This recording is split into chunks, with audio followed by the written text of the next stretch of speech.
Without commitment, you'll never start. But more importantly, without consistency, you'll never finish. It's not easy, so keep working, keep striving, never give up, fall down 7 times, get up 8. Ease is a greater threat to progress than hardship. Ease is a greater threat to progress than hardship. So keep moving, keep growing, keep learning. See you at work.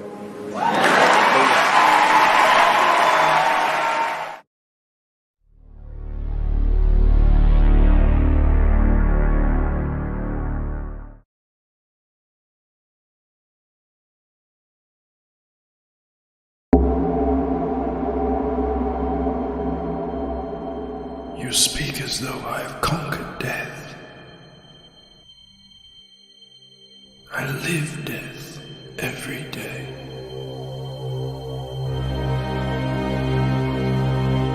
I am surrounded by it, smothered by it. Look at you now. He would have everlasting life. You seek to defy death, yet you cannot even defy sleep. And our like sleep is to death.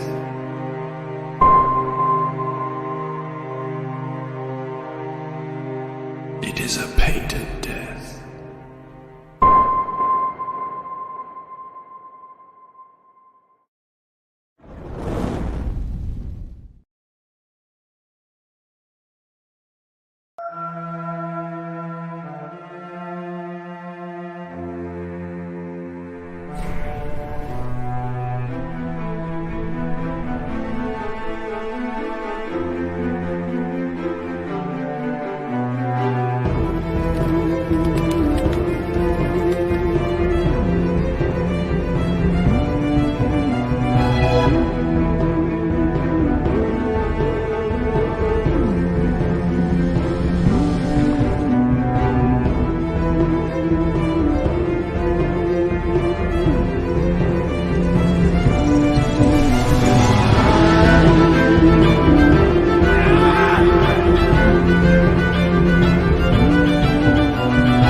Nosfero. Does this word not sound like the death bird culling the living dead at dawn? It is the name both ghouls and demons dare not say, for they know it means death for the undead.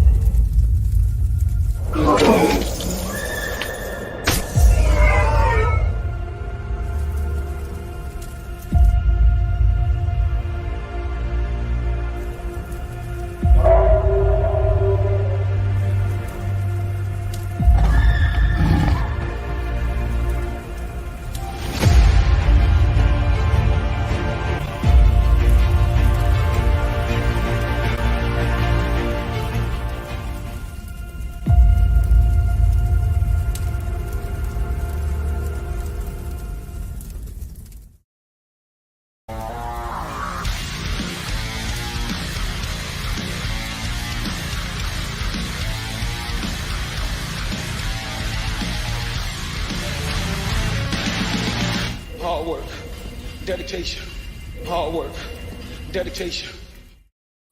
What is up, all you fine people? Welcome to Shanth and Jetty Art. I am, of course, Shanth and Jetty, and I got to say hello to all of the people in the chat, especially the members of this channel. Thank you for being members of this channel. It is great to see you. I hope everybody had a wonderful Thanksgiving. It has been a minute. I've been ordering supplies and things for the final sort of push on Nosfero in terms of work. I actually ran out of illustration board, which is crazy. So let me see who is here. And yes, indeed, viva la liberté. Absolutely, John. So let us see who is here in the chat. I'm pretty sure John was up first and foremost. It is great to see you, John. We've got Mr. Monkey Boy 1969 here in the chat. Thank you so much for being here, Mr. Monkey Boy 1969. We've got Blackjack, who says he's not first, but he's certainly not last. Never forget that, Blackjack. We've got Timmy Mello, a channel member. I bow to you, my channel members. It is great to see you, Timmy Mello. I hope you are doing well, and I hope you had a great Thanksgiving. And like I always say, if you guys only had one person with you this Thanksgiving, and that was yourself, I want you all to know that you were in good company. Never forget it. So let's see who else have I got here. We've got Charlie Stevenson. Hello, Charlie Stevenson. It is great to see you. I hope you are doing well this fine morning, afternoon, evening, or night, depending on where you're located. Stephen Rockwood Drawing, the legend, the channel member as always. It is great to see you, my friend, Stephen Rockwood Drawing. I bow to you, dropping links like Oscar Mayer. It is always great to see you, brother. I hope you're doing well. First channel member, fellow artist. If you haven't checked out his YouTube channel, please do check it out. Please do check it out. He does some great stuff over there. And let me see who else we've got. Yeah, I know mail-in campaign has ended, and I was going to say something about that. I had to play the trailer one last time. I wish I knew how to quit mail-in, but I don't. I had a lot of fun with that trailer, and it's tragic. It's tragic that campaign is over, and that's why you got to jump on those mail-in campaigns, guys. But I had a ton of fun doing that. Let me see who else I've got here. Let's see here. I feel like I missed somebody. If I missed you, let me know. All right, cool. Just double checking. General Piggy, channel member. I bow to you, General Piggy. I hope you are doing well. It is great to see you. Thank you for your support. I do appreciate it. And again, I hope you guys had a wonderful Thanksgiving. Viva la liberté, indeed. Yeah, I'm a mail-in simp. Yeah, I'm a mail-in simp. What can you say? I don't know what it is. I wish I knew how to quit him. So, interestingly, for those of you guys who have been around this channel for a long time, you may know I used to have a slightly different layout to my camera setup. So I thought, wouldn't it be fun? Wouldn't it be interesting? Wouldn't it be bizarre to just change the layout up a little bit in StreamYard and see if I could approximate something that I used to do when I was in Ecamm. So that is what it is. So we're going to have some fun.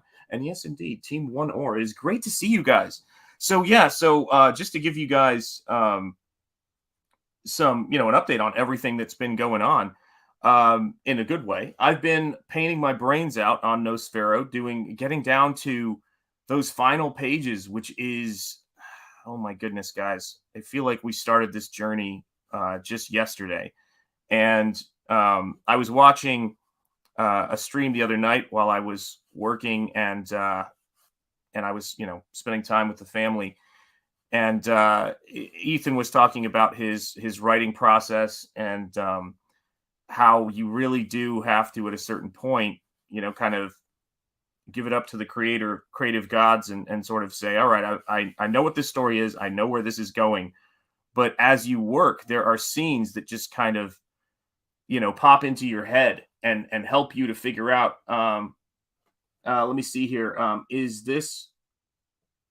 Oh no, this is Nosfero. This is absolutely. This is Nosfero. Yeah. So this is. We're getting to some of the final scenes here, and I was sitting there and I was thinking about how things that just seem like they come from the creative gods, and you just sort of say, wow, it's amazing. When those things start to happen, it really is incredible. It's like you're being helped by hidden hands. Mighty Geek Studios, great to see you, my friend.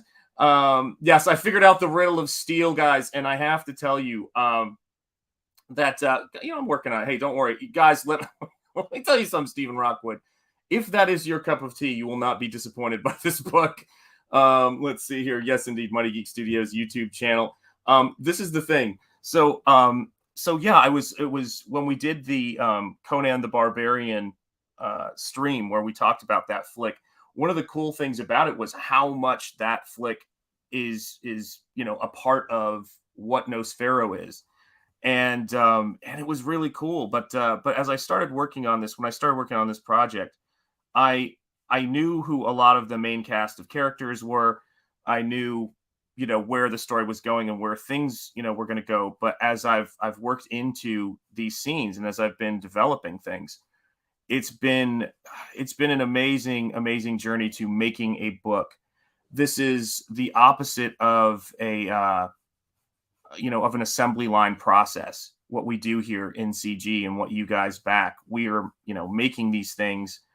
Obviously, as you can tell right now, by hand, but we're also making these things to be just these little, I don't know how to describe it, just raw creativity, raw talent, and with heart and a story. And you work differently when you're not working, on a chain gang creatively. And that's the thing for me that has been really been kind of amazing to watch, because I'm not one of those people who is like, oh, it's like, and I just feel it and it'll figure itself out. I like to have an idea of where things are going, but you have to leave some room open, because as you work on something, you're going to get creative. And if you're just executing a strict plan, sometimes it can take, for some, maybe not for all, but it can take that creativity right out of it, and you lose it. And there's things that I put into this that have deepened the story and the meaning of it in ways that I couldn't have foreseen when I started it. Amen. Indeed. Well, listen, you guys, I know I'm never going to have trouble with that, right? John, good to see you. Yeah, catching a ride on that muse of creation. Yes, indeed. You're absolutely right. And so the way that I would put it is that if you guys are, how do I word this? I want the process of creating on this YouTube channel and the process of creating these projects to be something you're actually witnessing, as opposed to it being something that it's already locked. And, it's, how do I word it? I want it to be real. I want to be able to look back on these streams one day and go, oh, that was the day that I put that together or put this together. And you guys were there. You guys were a part of it. And I think that's so important, Yeah, I don't like road trips without the destination either. Gets costly. Yeah. And that's the crazy thing. You have to know the destination. You have to, how do I word it? You have to know eventually you're going to get somewhere, especially if it's back home. But I do think that it's important to be able to take that journey, to not get so, target fixated on the thing that is in front of you or that you're going to do down the road, that you miss opportunities along the way. And I think that that's really the biggest thing about this for me, is that that these characters, I've gotten to know them just like I've gotten to know you guys throughout this process. And I would be lying if I said that this wasn't, that I wasn't feeling a lot of things as I get to this stage of the process. I went to order my paper over on Blick, where I order my supplies, and it was the last round of boards for this book. And yeah, I mean, it's a small thing. I actually couldn't believe I I didn't have enough boards already because I thought I had, but that's part of the plan. Sometimes the story expands a little bit and you get some new pages and you get some new story points, but it was amazing. It was quite the moment to sort of take a pause and look at this and say, okay, so this is what we're doing now. This is where we're at. And I love that. I love that. I don't want this to be, whatever I do going forward, and this was the decision I made when I made the radical sort of changes that I made, with my career and with my life, was whatever I do going forward, I want it to be meaningful. I want it to be something that is worth your time, because it is, I don't know how to describe it. Creativity is not by committee. Creativity is, productivity is by discipline. Creativity is something else that is hard to encapsulate. And as you guys watch me work, I think you see that. You've seen me alter figures and change things. It's kind of like you are sculpting it in a sense, into the shape that it finally becomes. And I think this is a unique time. What we're doing in the Iron Age is a unique time among creativity, and that you will have the ability to go back and watch the building of this. And for you guys who have been here, from the start, really, you'll remember what was going on during that time. And I thank you guys so much, because it's so important. It's so important to have you guys here. It's a big deal to me. Are we not all travelers set on the road of uncertainty and guided to our destination? Only the siren voice of fate. Yes, absolutely. And that's the thing. It's when I started this book with you guys, and when we we're just like, okay, here we go, let's do this. How do I word this? And maybe this is something that is important to say in terms of for any creators, Comicsgate creators, or aspiring Comicsgate creators. There is a big part of our model. Speaking of Coach John Malin, there is a big part of our business model that requires us to be promoting these books constantly. And you have to be building your YouTube channel, which was a huge part of this last year. And you have to be streaming, and you have to be making, intros and outros and updating credit lists, which I do now for channel members to make sure everybody's name is on there. I just did that right before this stream. And that is a big key to making your project a success. And you can't have really one without the other. And it's, that's the thing I think I'm most surprised about, is how this channel has evolved. And it's evolved because of you guys. What is up, Jim Cox? It's great to see you. Romy, it is great to see you, my friend. I hope you guys are doing well. Hope you had a wonderful Thanksgiving. Hail to you all. Vero Freyde, good to see you, my friend. There's independent comic creators all over the world. Maybe not fully, hold on a second, let me adjust my glasses. Maybe not fully in on CG, but I think CG, a CG Worldcon for indies could include large ones like Image and Top Cow. Agreed. Yeah, I mean, this is the thing. Yeah, build like no one else is going to do it for you, because they're not. That is it right there. Yeah, I mean, you have to do that. And I didn't know. You don't, and this is the biggest part of it. You have to start the journey not knowing how it's going to go, all the while, as that card my wife gave me behind me says, proceeding as if success is inevitable. And it is not something that is for the faint of heart. I know you guys know this, but it is not something that's for the faint of heart. You have to really commit to it, and commit to the work that we do here. And it's wild to get to this point. I can't imagine how, I don't know what kind of shape I'm going to be in the best sense, when we get to the phase where it's going into production, which is what I'm, thinking about more and more. That's where my focus is.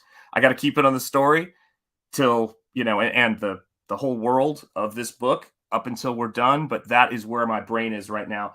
All right, we've got a bunch of people in here. Let me say hello. We've got Improvi. It's good to see you, my friend. First Camel, now Champ. I wonder who's next on the Star-Studded Day. Hail to Camel Moon. And Boots and Heels, by the way, great book. Let's see here. Morning all, says Sark. Morning to you, Sark. It's great to see you, my friend. Maybe I'll search for some producers. I'm old, need to get something going. Well, you know what's sort of funny about that? Let me see here. Hey, maybe Cecil can do your yeah, Cecil. Oh my goodness gracious. I can't afford Cecil. He's expensive. He's an expensive person to have do your fulfillment. But yeah, I mean, that's the thing for me about this, which is, you know, you really are refining this. You're really refining the texture as you're going. And that's the thing about handmade work, you know. What is up, Blue Badger? It is great to see you. Hail to you. Hello, hello. Hope you are well. And you're not late. You're not late. It is great to see you. And you are a channel member, so I must say this. I must bow to you, channel member. It is great to see you. Right before the stream started, I realized I hadn't updated the credits with your name in it, so I made sure to do that because I had it done. I just didn't upload it to the StreamYard yet. So yes, you guys are never far outside of my thinking when I'm doing this stuff. So, but yeah, I mean, it's one of those things to where I hope that you guys who have, and not in a way that you know is any more obnoxious than we usually can be, but I hope that you know as new creators come in and as new people come into this space, as it starts to grow like wildfire, which it is, I hope that you guys will just help people to remember when they're or tell people when they come into this space. More importantly, you know, look, there isn't one way of doing things in CG, but there are some really great bits of advice out there in terms of how to grow it, and it's something that is about really. It's about figuring out how you work and how you think and what your strengths are and playing to those strengths. And in a lot of ways, you're ultimately the person who has to put that together. You're the person who has to make it happen. And so when I'm doing a page like this, which is the final scene of the book, you know, it's one of the final scenes of what we've got.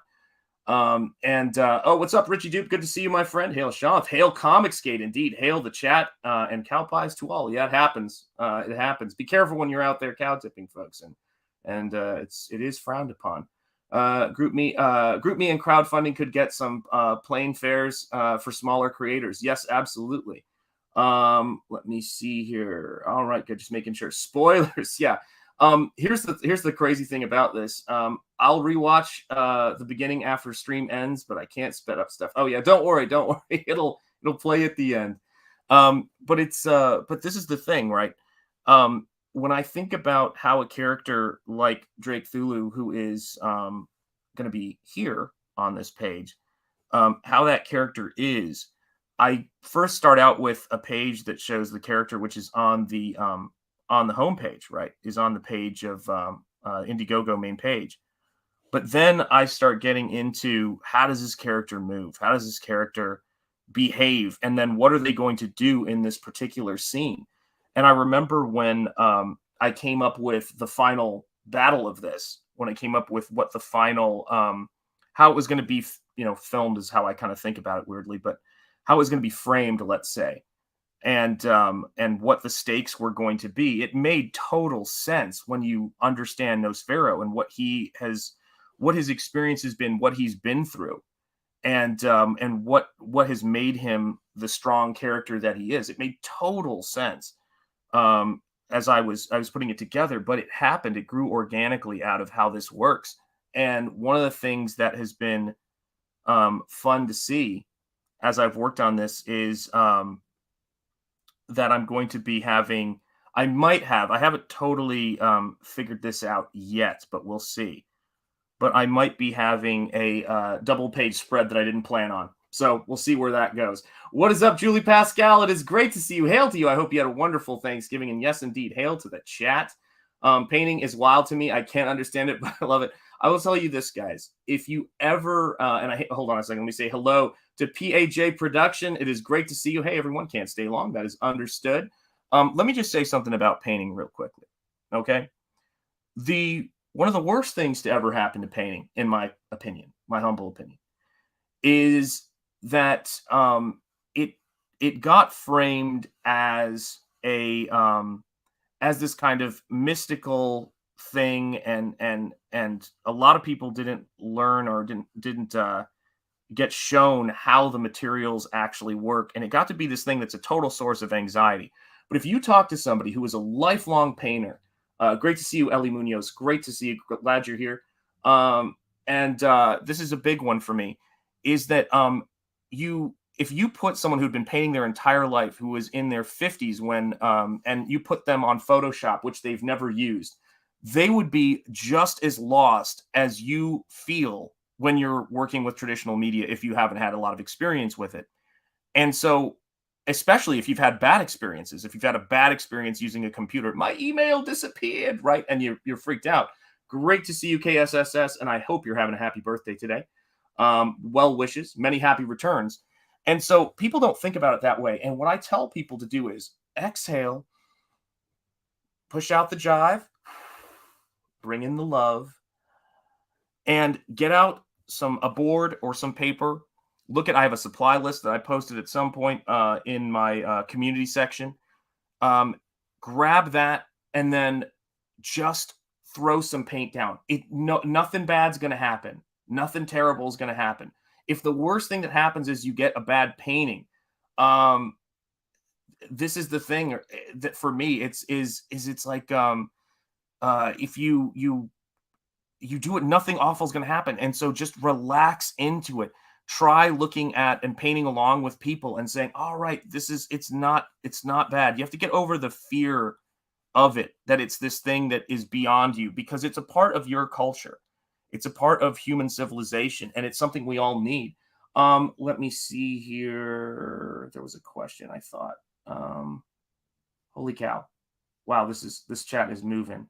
I thought I saw something. Ellie says, a while back, Gabe mentioned you had a book on painting called Zorn or something. Oh, that book, it's a painter we were talking about, and his name is Anders. I'm going to type it in the chat here for you. Hang on a second here. Anders Zorn with a Z, and that is the painter. Anders Zorn, a brilliant painter, a contemporary of John Singer Sargent, and just did some incredible stuff. If you like your ladies a little heavier, you'll enjoy Anders Zorn. And as someone who, I'm not against it. I do. Let's see here. Was watching Rudolph the Red-Nosed Reindeer. Some think Yukon Cornelius having a gun is problematic. I think it's more problematic because he never used it. I got to be real with you guys. Yeah, hit the like, slacker, says Jim Cox. Yeah, that's right. Keeping it real at this hour. Hail, Jim Cox. Yeah, I will tell you this. To go out into the world of Rudolph without being armed, with the abominable snowman out there, is negligence, criminal negligence. Yeah, Andrew Zorn, amazing. Yes, Anna, that Star Wars girl, a fellow painter, fellow traditional artist. It is great to see your pleasantly plump ladies. Amen. That's what this country was founded on. Thank you. I'll purchase it next payday. Absolutely. You are very welcome, Ellie. Hail, Hyper Wizard. It's great to see you. Hail to the thickness, indeed. Let's see here. Arum Faye, she is an oil painter. Gosh, my reading needs work. Let's see here. Listen to Mr. Cox. He means business. Indeed, he does. Indeed, he does. I still love that hat every time I see it. Yes, indeed. I hit the like. That's right. I've seen Zorn's work in a gallery. Yeah, me too. I never thought I'd be able to do this, but a buddy of mine who loves his work as well, who's a painter, told me that there was this exhibit. And so we went up to Boston and we saw an exhibition of his work. And I was like, whoa, this dude it's amazing. I was not a museum guy when I was growing up. Again, much like painting did when I was a young lad. Museums stressed me out, man. They really stressed me out. And, I know that may sound ridiculous to some of you guys, but it's true. I felt very stressed out. I felt like I didn't belong there when I went into museums. Like I needed to, I felt just completely awkward. And like I needed some like special, there was some special thing I needed to know to do. And when I was when I got to a certain point, like I went to a college where there was a museum right by the campus, and I never really set foot unless we went there for a class or something like that. And it was because I think a lot of people, like myself, who, if you're not familiar with it and you're nervous going there, you just don't know what to do. And it's good to go with a friend. And I kind of regret that, because museums are for everybody. Well, if you want to go there, and if there's a show or there's work there you want to see. And sometimes there's some great stuff just right in your area that you can drive to a couple hours away. I would encourage you guys to go. Always, it's yours. It's your right. Go to a museum if you want to go. I think, to be honest, there are many shortcomings of that I think that need to be addressed in our culture right now. One of the biggest is that that people who like representational artwork and illustration gave up on museums, and we shouldn't have done that. We shouldn't have given up on museums. We should be going there and saying, "I want to see this show. I want to see this show." You're right. Shanth belongs in a museum. It's true. It's very true. I've spent hours wandering around museums and galleries. My wife, thank you for the link, by the way, KSSS. I will tell you this, it's great to go to a museum and look at something awesome. Museums and almost like walking in on holy grounds. Absolutely. Yes, they are. Absolutely. I see what you were saying there. Anna's painting is very relaxing. Usually, sometimes she listens to serial killer documentaries while she paints. The line "never was hired" was deleted from my comment. Oh, wow. Oh, that's wild. That's strange. Yeah, never was hired. I got you. Yeah, she is great. Anna's great. She's a great painter. And man, you want to talk about somebody who does the unbelievable hard work of getting her work out there and keeping that YouTube channel going. It's Anna. She's been in this for a very long time. And that's the thing about it for me is, and let's see here. Those calves will be a little higher. And she'll be standing there. And I may want to, I don't know, let me see. Maybe I'll gotta remember, because there's yeah. This is the joy of watching a maniac paint live. You'll hear me talk to myself. Here I am now by myself, talking to myself. That's chaos. That's chaos. Yeah. Let's see here. Anna's paint streams are my favorite. She talks. Good Lord, you guys are hilarious. Yeah, my wife likes when I do painting streams because I'm not talking to her. That's one of those things. It's a wonderful relief for her.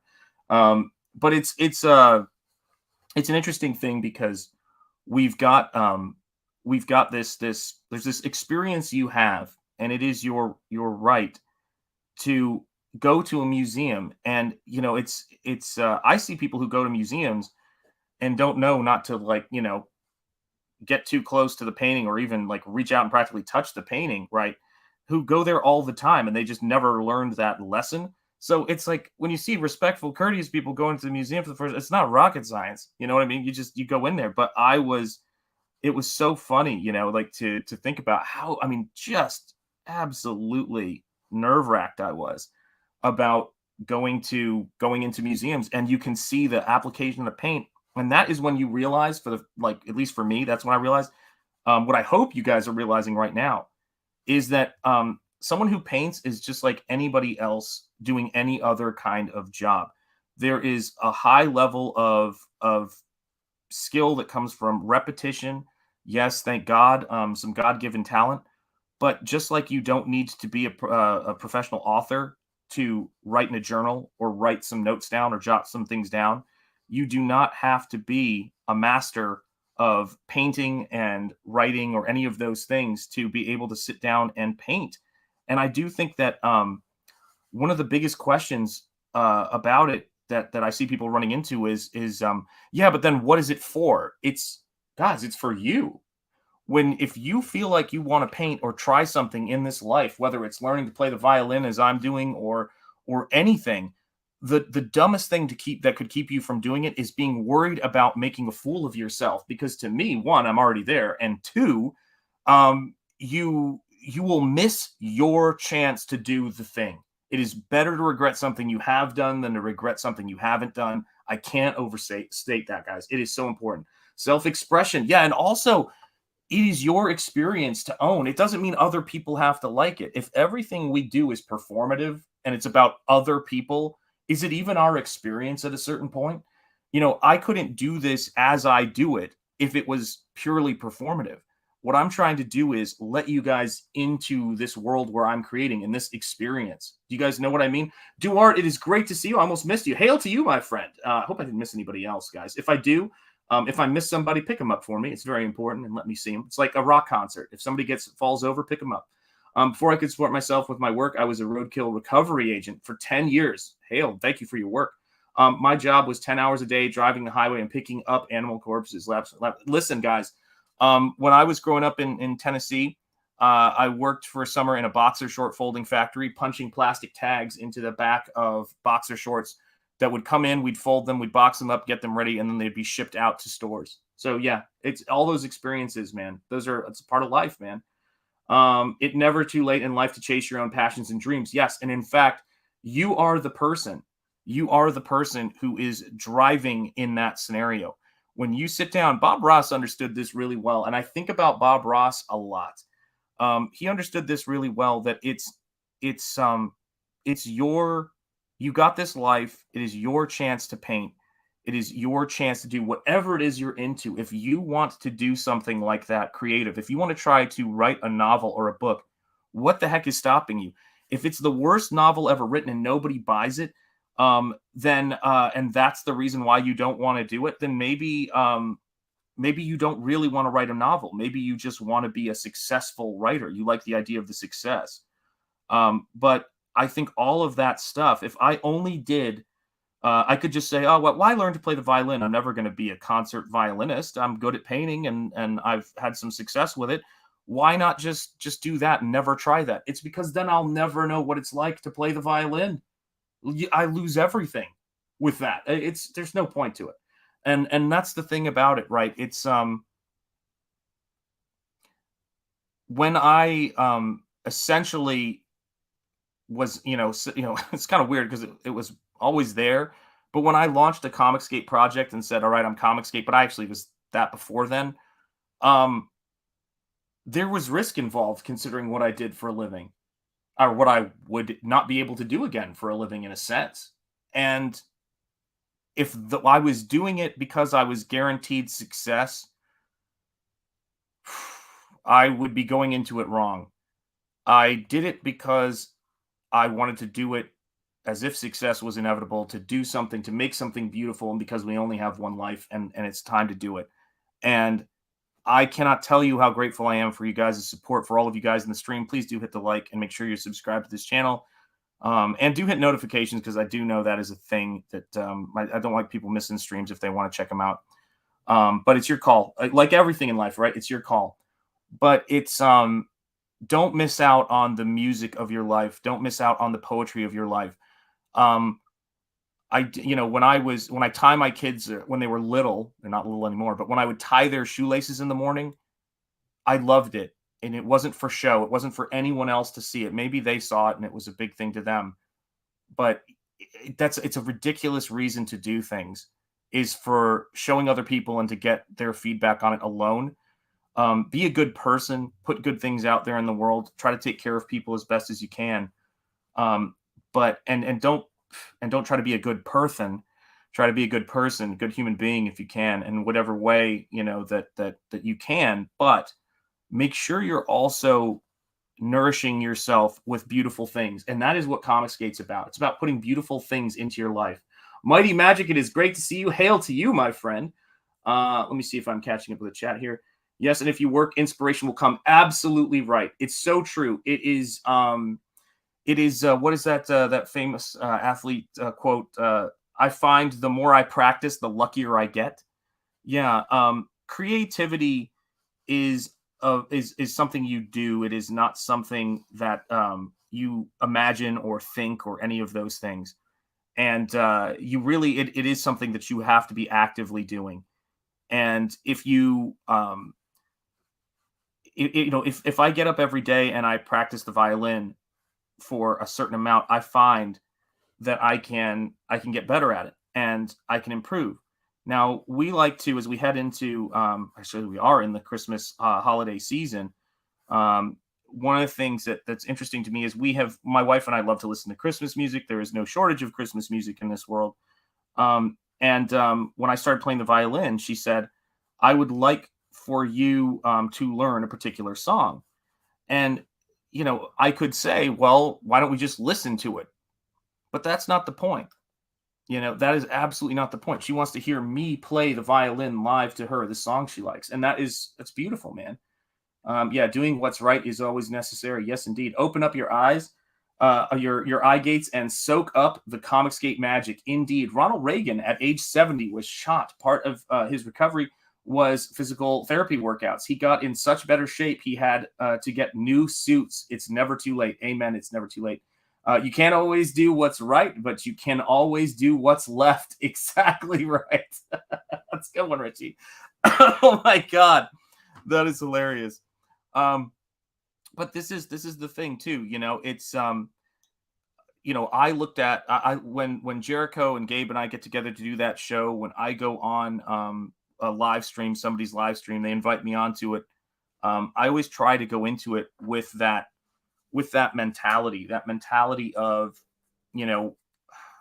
that I'm getting to spend great time with people. I'm getting to enjoy being around people. And I'm grateful for all of it. Sometimes I'll go through thumbnails and I'll see other people's channels, and there'll be a thumbnail that has me on it from a live stream I went on, and I'll forgotten I was on there, and it'll just make me smile. All of the different people who I've gotten to have conversations with and talk to, who've enriched my life with their experience and in this field and in this profession, but also all of the different kinds of creators that we have. But it's ultimately, as I saw someone mention before, I'm looking forward to going to Comicsgate fan events and meeting a lot of you guys. That is going to be a fun thing I'm looking forward to, because ultimately, you don't have a living corner of culture without customers, without people who want to pay money to see it happen. That's the thing that I always thought was fairly common sense, and you think it would be common business sense, that we seem to be relearning. But that's something that is so important. Yeah, that's romantic, playing music for the spouse. Amen. Yeah, you got to get those points in where you can. Curiously fiddling is more creative. I actually do that. Yeah, I do that a lot. Food always tastes better when prepared by a loved one. Amen. Yeah, which is weird cool, because how do they put love in there? I know exactly, right? So, Shanth, you're learning the devil went down to Georgia. No, actually, but I did. When I was in the 7th grade, there was this, they were playing it at this weird dance, or this weird dance, that sounds terrifying, but at this dance I went to, it was sort of like an after party of something. And I lip sync it to a girl who was an upperclassman, and probably made her blush 80 different shades, as this wormy little 7th or 8th grader was serenading her with The Devil Went Down to Georgia. But as you can imagine, it's not that hard to imagine. And so what I'm doing right here, just so for those of you guys who are interested, is I'm dropping in some darker values to give some dimensionality to this space. So you can start to see that shadow, and then that wall sets back. And that is really important. Really important to just realize that if you ever have done that thing where you draw a square, then you draw another square behind it, and then you kind of connect the lines with trapezoids, and you get this nice looking cube. If you take 4 distinctly different values of gray and shade each side of the cube, and you move them around, and you do it differently every single time you put different grays in there, it will always look 3-dimensional. And that's one of the things to understand, is that as long as you've got a good value range, you can give the illusion of depth. As long as you've got a decent, perspective sense, and it's not always perfect perspective, because we don't really see our cone of vision move, so we really don't see certain extreme kinds of perspective. So you can do things that are mathematically correct, that don't feel right and are harder to look at because of the way the human eye works and moves. So a lot of it just is understanding those basic principles and moving them forward. Let's see. Sean plays romantic song. Cross buns. I remember when I learned hot cross buns, that was hard, that was a really hard song for me at first. And I can't believe it because that is such a funny thing for you to say too, because yes, rest in peace, Charlie Daniels. Charlie Daniels as well. But let's see here. I want to know how to think in color. Do I need training for that? I'll tell you. I'll explain color to you real quick. Oh my gosh, Improvi with a Canadian $7 super chat. Thank you for my feel-good session of the day. Now bring on the girls. These ladies are for you, my friend, or this lady. Enjoy. It does get a little racy here. Charge! Hail to you, my friend. It is great to see you. Thank you for the super chat. It will go towards brushes. You are a gentleman and a scholar. It is great to see you. So yeah, I mean, here's how color theory works in a nutshell. You just need 4 colors to get a decent painting. And those are 2 complementary colors, orange and blue, yellow and purple, or red and green. And then you need black and white. That's it. And the biggest mistake people make, and when I say orange and blue, I don't mean 50 tubes of orange. I mean the brightest orange tube, like a CAD orange medium, and a blue like manganese or brilliant blue hue if you're using Liquitex colors. And if you've got those colors, you allow yourself, and by the way, you're going to be mixing them, so it's not going to look like a paint by numbers. You will get a good range in your painting, and it will work. And that was the thing that broke the whole thing wide open for me, was when I realized that I didn't have to use every tube of paint in order to make a full color painting. And I think that's where a lot of people get tripped up, is they try to make a full color painting by using every single color that they have. And that in that way lies madness. And that's why people get so lost when they're painting, is they squirt out like 50 tubes of colors of paint. It's like if you try to make a Photoshop painting by using every single color in the color picker or even in Clip Studio or something like that. It's always best to use a couple of colors and just maybe change the opacity, select from within the piece, and occasionally then re-add saturation to it. There's so much that is about the simplicity of how you set it up. And once someone explains to you the simplicity of something, it gets easier. It's like teaching somebody how to parallel park. They're thinking about way too much when they first try to do it. And you've got to get them to realize it's like, first pull forward, pull past it. Here's where you line your car up. Now turn your wheel that way. And, make sure you're checking here in your mirrors, and then slow and breathe. That's it. It's that simple. It's that skill set. Of course, Malin White. Yes, indeed, folks. Never forget. A tube of Malin White is always at the ready. So important. Let's see here. Charlie Stevenson, MC Escher used your brain against you. Yes, it's absolutely right in his work. Use perspective to defy gravity. I do love me some MC Escher. Yes, he did. Yeah, that stuff is great. Interesting, because I do that instinctively. I use just a few colors when I color digitally. Yes. However, I never use complementary colors to do that. Well, complementary colors are the key. When you paint, you always need titanium white. Bob Ross told me that. You're absolutely right. Jay Lee, good to see you. Greetings to you, my friend. I hope you're doing well. Author Jay Lee in the house, author of The Steins, and soon to be, I believe, a comic book adaptation, if I'm not mistaken. Right, Jay? But it is it's the real honest to goodness simplicity of this stuff that is the most important part of it. And so what I always say is do this trick, and it will really be it'll really bring something to the table for you, is do a piece with black and white and only one of the 2 complementary colors. And then if you're working in digital, take the warm color that you have, do it with blue, black, and white. And then take the warm color that you have and just start glazing it over selected areas where you have left the white value and a couple of other things, and watch your painting come to life.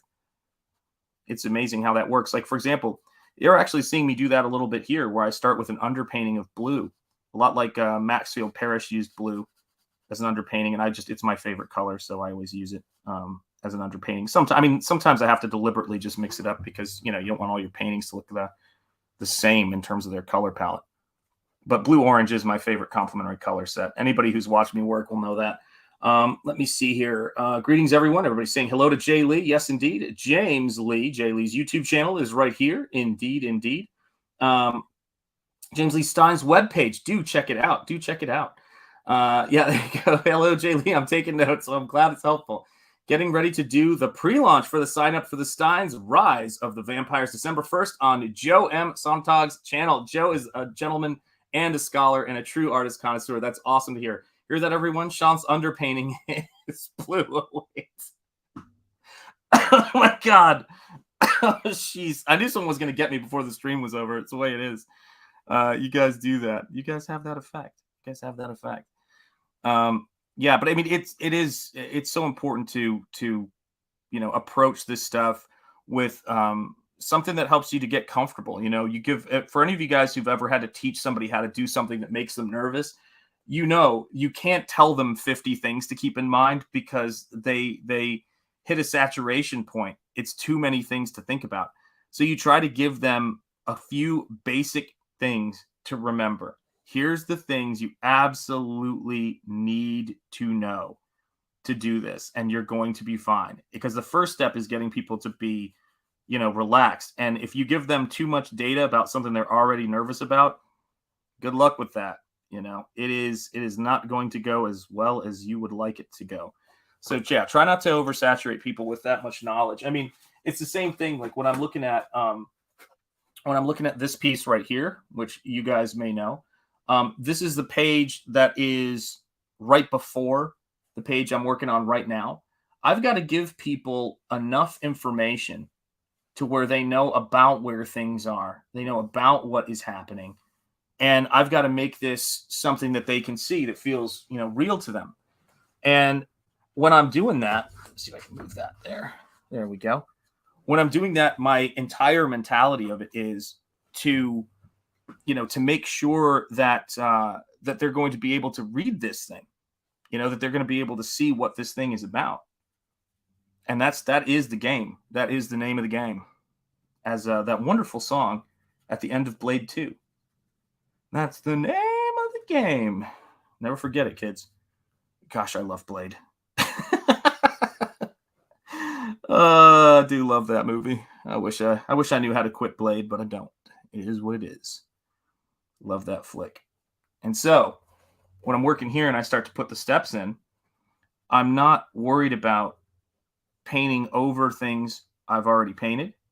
That's not a concern I have, because the objective of this is to free us up in terms of what we're doing. We want to be able to do these things in real time and get to experience everything that they can be. And that's what I love about art so much. I mean, that's what makes it all so fun, is seeing how this stuff comes together. This is going to be a fun one. People wonder, I mean, actually, maybe you guys don't wonder, but I'm always amazed when people are like going, oh, Bob Ross, he seems so positive and he's laughing and he's chuckling to himself, because you got to be having a blast when you're doing this stuff, right? Got to be having a blast. What is up, Caroline? Good to see you. Is it Caroline? I think it's Caroline, right? Sweet Caroline. Good to see you. Let me see here. Richie is here. It's great to see you, Richie. I've learned that as I do not know how to pronounce that. Boy, I need to learn how to read. You're going to have to spell that out phonetically for me for some reason, because I'm got to get that warm up in to melt the ice. Amen. Ruffles have ridges. Yes, indeed. And stuff right there. Check out that YouTube channel. Joe M. Sontag is absolutely great. Hear that, everyone? Underpaintings. You guys are killing me. Hello, John. What I love about your art is how easy it is. Hey, listen, if it wasn't easy, I couldn't do it. Think about that for a minute. Let's see here. Jay Lee, I love, I have Dan Lawless, Gabe L. Taib, Peter Gilmore, Shelby Robertson, along with the great Joe Sontag, all helping with stretch goal art. Oh, that's awesome. Those guys are the best. Already have 15 pages penciled and inked. Congratulations on that.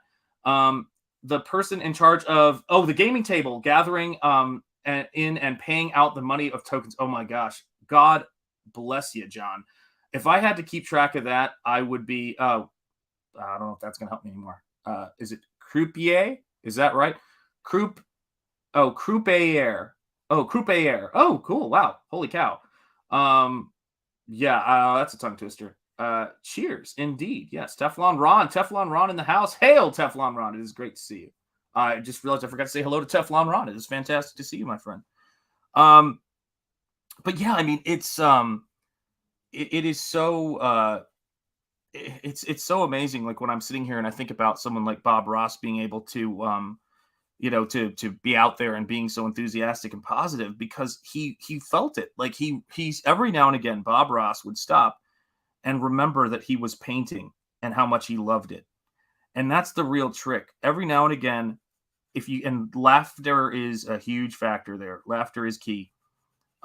Take a look at your life and say, holy cow, I'm still doing it.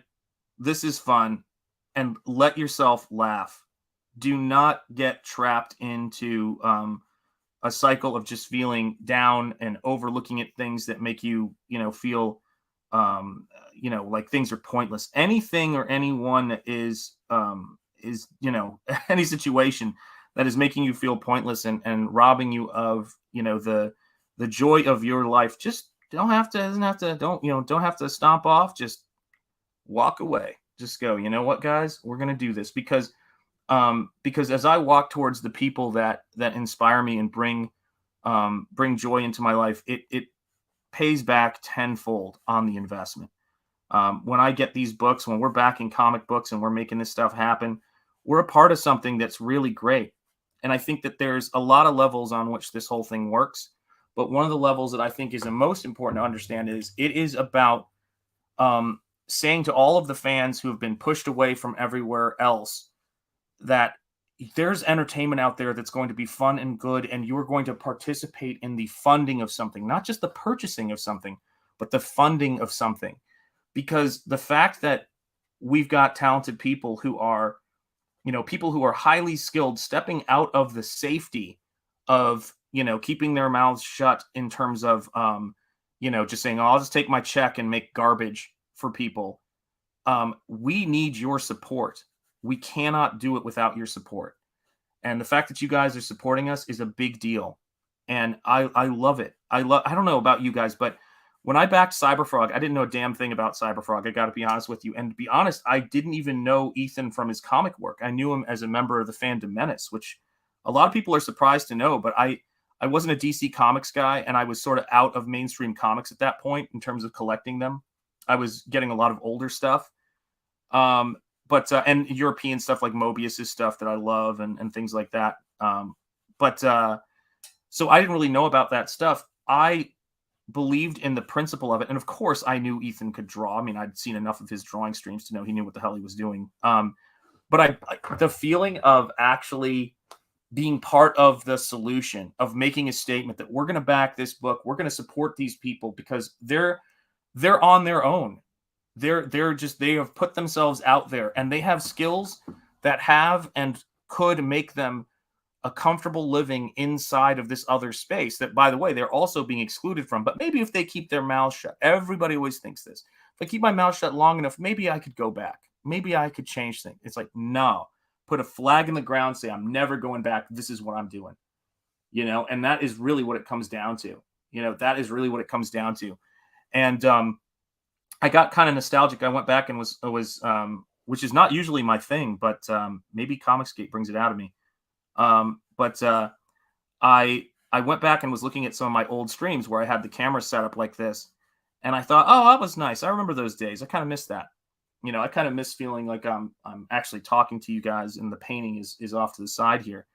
But I was thinking about that, and I was thinking like, wow, how much time have I spent? What a leap of faith this has been to do this, just to leap into the unknown. And I think everybody's Comicsgate, experience is going to be different.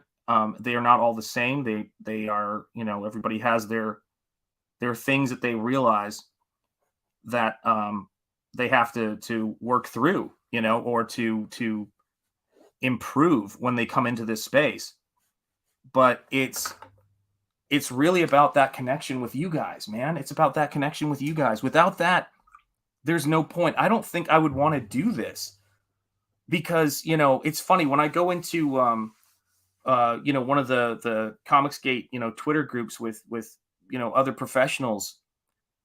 It's not about, ooh, like I'm in a club or something like that. It's about having some colleagues. It's about having an office to go into, because otherwise, and just to say, hey guys, what's up? Oh, how's this going with this printer or whatever else? Because without that, you're completely independent, and you're already pretty damn independent.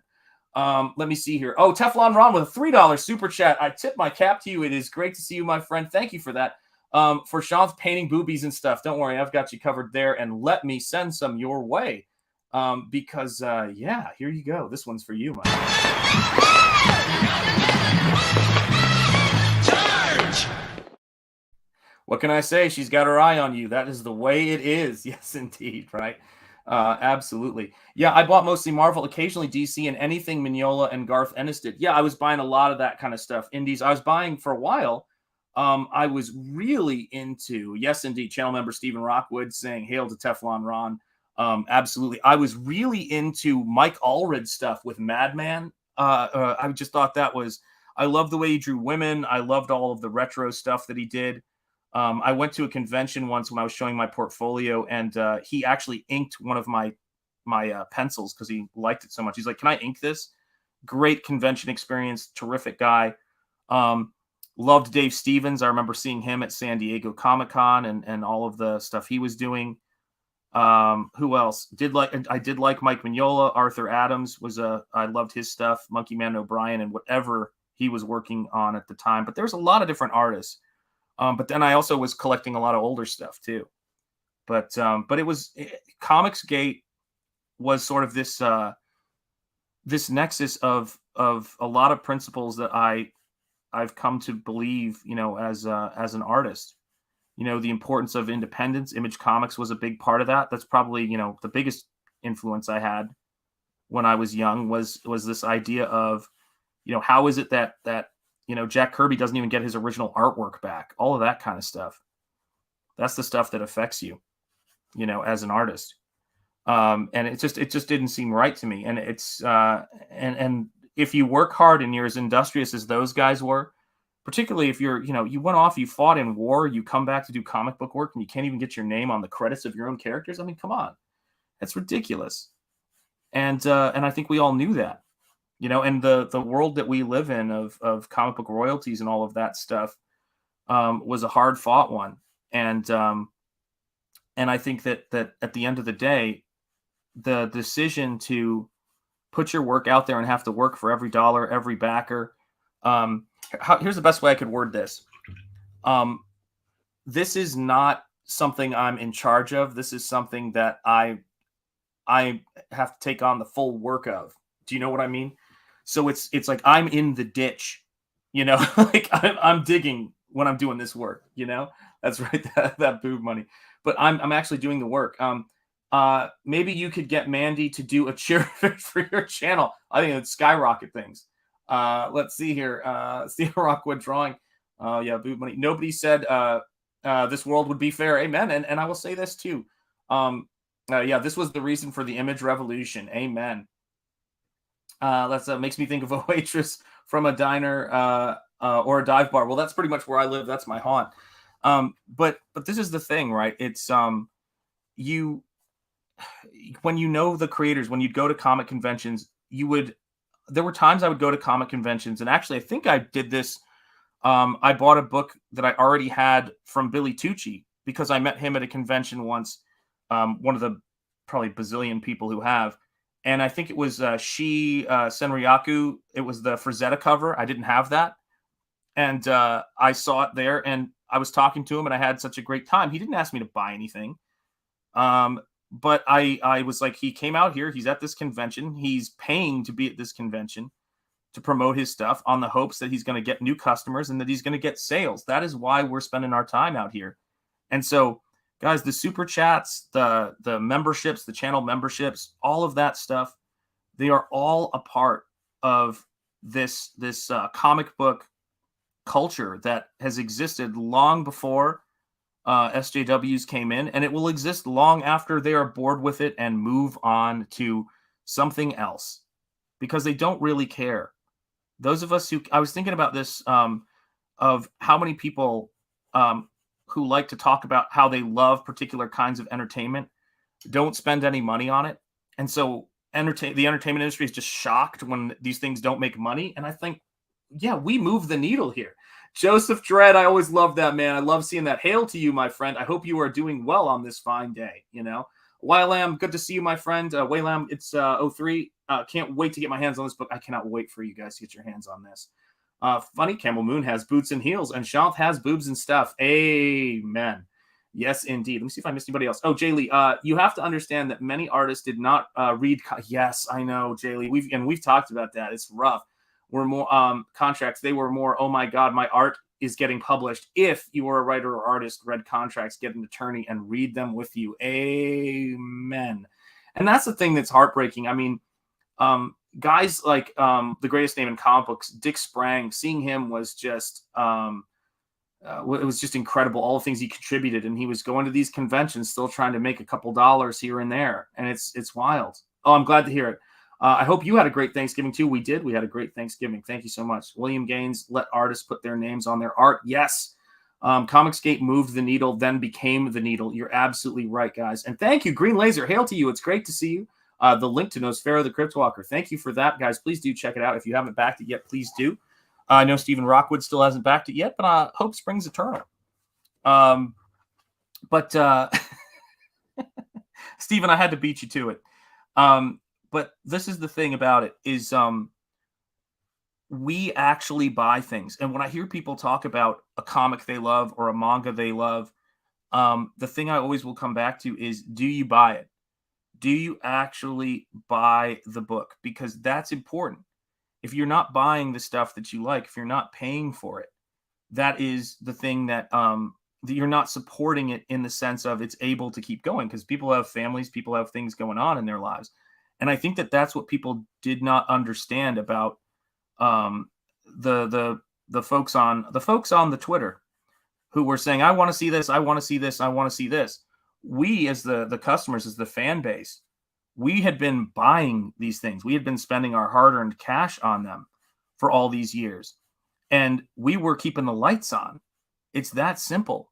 Keeping the lights on was essentially what we were doing. And if you know, you disrespect the people who are, and I mean, like, think about this. How far do you have to go to disrespect your customers to the degree that they did? I mean, I'm not talking about, you know, customers like, oh, I think you should do this, and you don't do it. I'm talking about like saying, if you if you like this, or if you like this character, it's because you're a bigot. Or if you don't like this thing, I mean, good God, guys, we're not talking. It's like, it's not a high bar, you know. It's like, what the hell are you guys doing?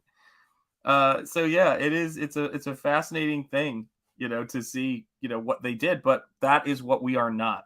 That is absolutely what we are not here. And I could think about that all day. I was watching somebody, people talking about, and so I hate to rub salt in a wound here, folks. Or do I? You never know. But when I hear people talk about Star Wars, oh my gosh, a super chat. You guys just threw me for a loop here. 1999. Thank you, Arm Faye. Thank you for the help with the painting. You are very welcome. I appreciate when artists take the time to help us noobs. Let me tell you something.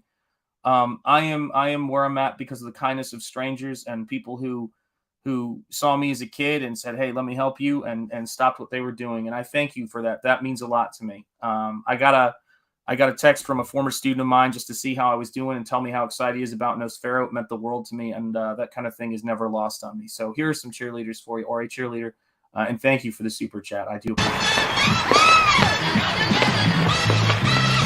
Charge! As Eric as Eric July would say, tell us, he would say, that ain't cheap, and that ain't cheap. Thank you so much. Kelly Sudaconic, comic book model. Don't buy my book, indeed. Hail, Shop. Hail, Devil Flyer Momentum. It is great to see you, my friend. I hope you are doing well on this fine day. Collision Bomb, great to see you. The picture you painted for Zaid Studios, the BECKONED RECOURSE, is absolutely incredible. Thank you so much, Collision Bomb. I love that book. It looks so good. I cannot wait to see that whole thing come together. And I was just talking to him about him coming on this show. I tip my cap to you. You know that. I appreciate it. You have to protect yourself. You have to be very careful on signing those things. Yes, amen, Jay Lee, and you would know it, man. Things that affect your art and stories and characters. Amen. Let's see here. Kindness of strangers and mentors whose work you insulted to their face. Yeah, it was an accident. John, it was an accident. I didn't know what I was doing. And yes, hail Rex. Hail John. Yeah, Sean CG. I'm blessed. Dolphy. Oh my God. Sean's killed by the chat. Cause of death, killed by the chat. Oh my God. Oh, yes, you got me. I have to take a knee for a minute. Oh my God. Got him. It just you put me down, man. That was hilarious. Whew. You guys got me. Nothing like a little Golden Girls joke to crack me up, man. That's just how it is. But no, it is kind of an amazing thing because, you know, for us, fuck it. I'm not even gonna pretend I can keep my train of thought after that. You got me. You absolutely got me. Oh man, need to get that looked at. Yeah, I definitely do. I definitely do, guys. Whatever the hell I was saying, it couldn't have been that important because that is the thing, right? Life is what happens when you're making other plans, and laughter is always worth losing your train of thought for. It is the best, man. I love it. I will say this when sometimes I go on shows and I just you guys will see this. I laugh my head off, and sometimes I'm just like, I can't do this. I have to mute myself because I will start laughing. I think it's because I think it's because we need it. Like, if you haven't had a good laugh in a while, put on a movie that cracks you up and just let yourself crack up. I mean, put on just some incredible stand-up, whatever it is that gets you to laugh. Put the stuff into your system that fuels you, guys. That is what it's ultimately about. Yeah, Steve Rock would try. You guys get me, man. I can see that. Yes, indeed. If you want to make God laugh, tell him your plans. Absolutely right, John. Yeah, man. Yeah. And I mean, that's what it is. You know, the joke is good when you struggle to keep your composure minutes after seeing it. Oh, that is absolutely true. Absolutely true to be Mellow Hail. Bust a gut, indeed. Wayland, Tropic Thunder kills me. I quote that all of the time. You know, ain't nothing but a thing. Is got to be one of my favorites. Cranberry Langer's channel member. It is great to see you, my friend. Love to see you in the chat, brother. And thank you for supporting the channel.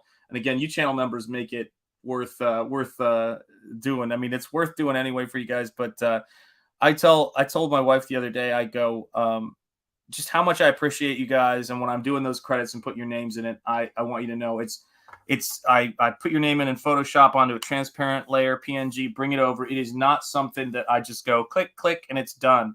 So I think about my channel members a lot because I have you guys all in this, like, you know, this digital design file that I overlay into things. And so, yeah, I'm changing the art every time someone becomes a channel member.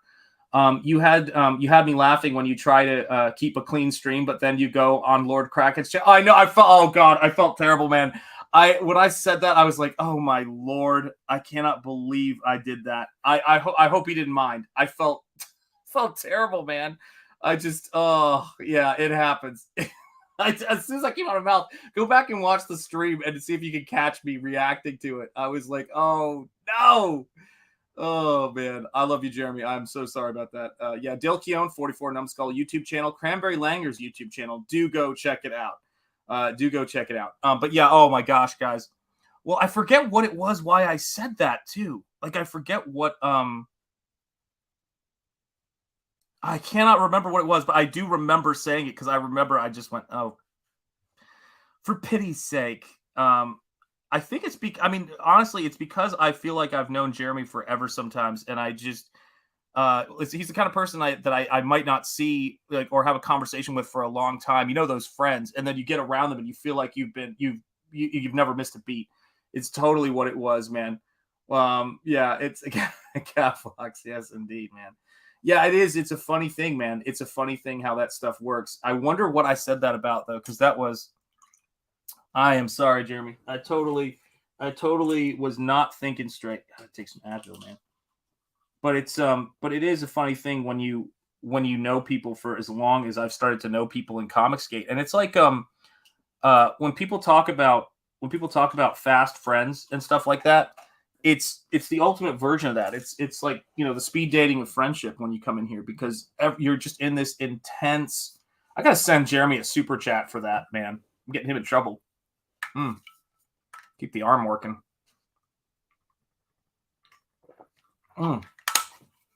Yeah, I gotta send him a super chat next time he's streaming as an apology for my silliness, and then watch me use an F word in the super chat and then get myself into trouble.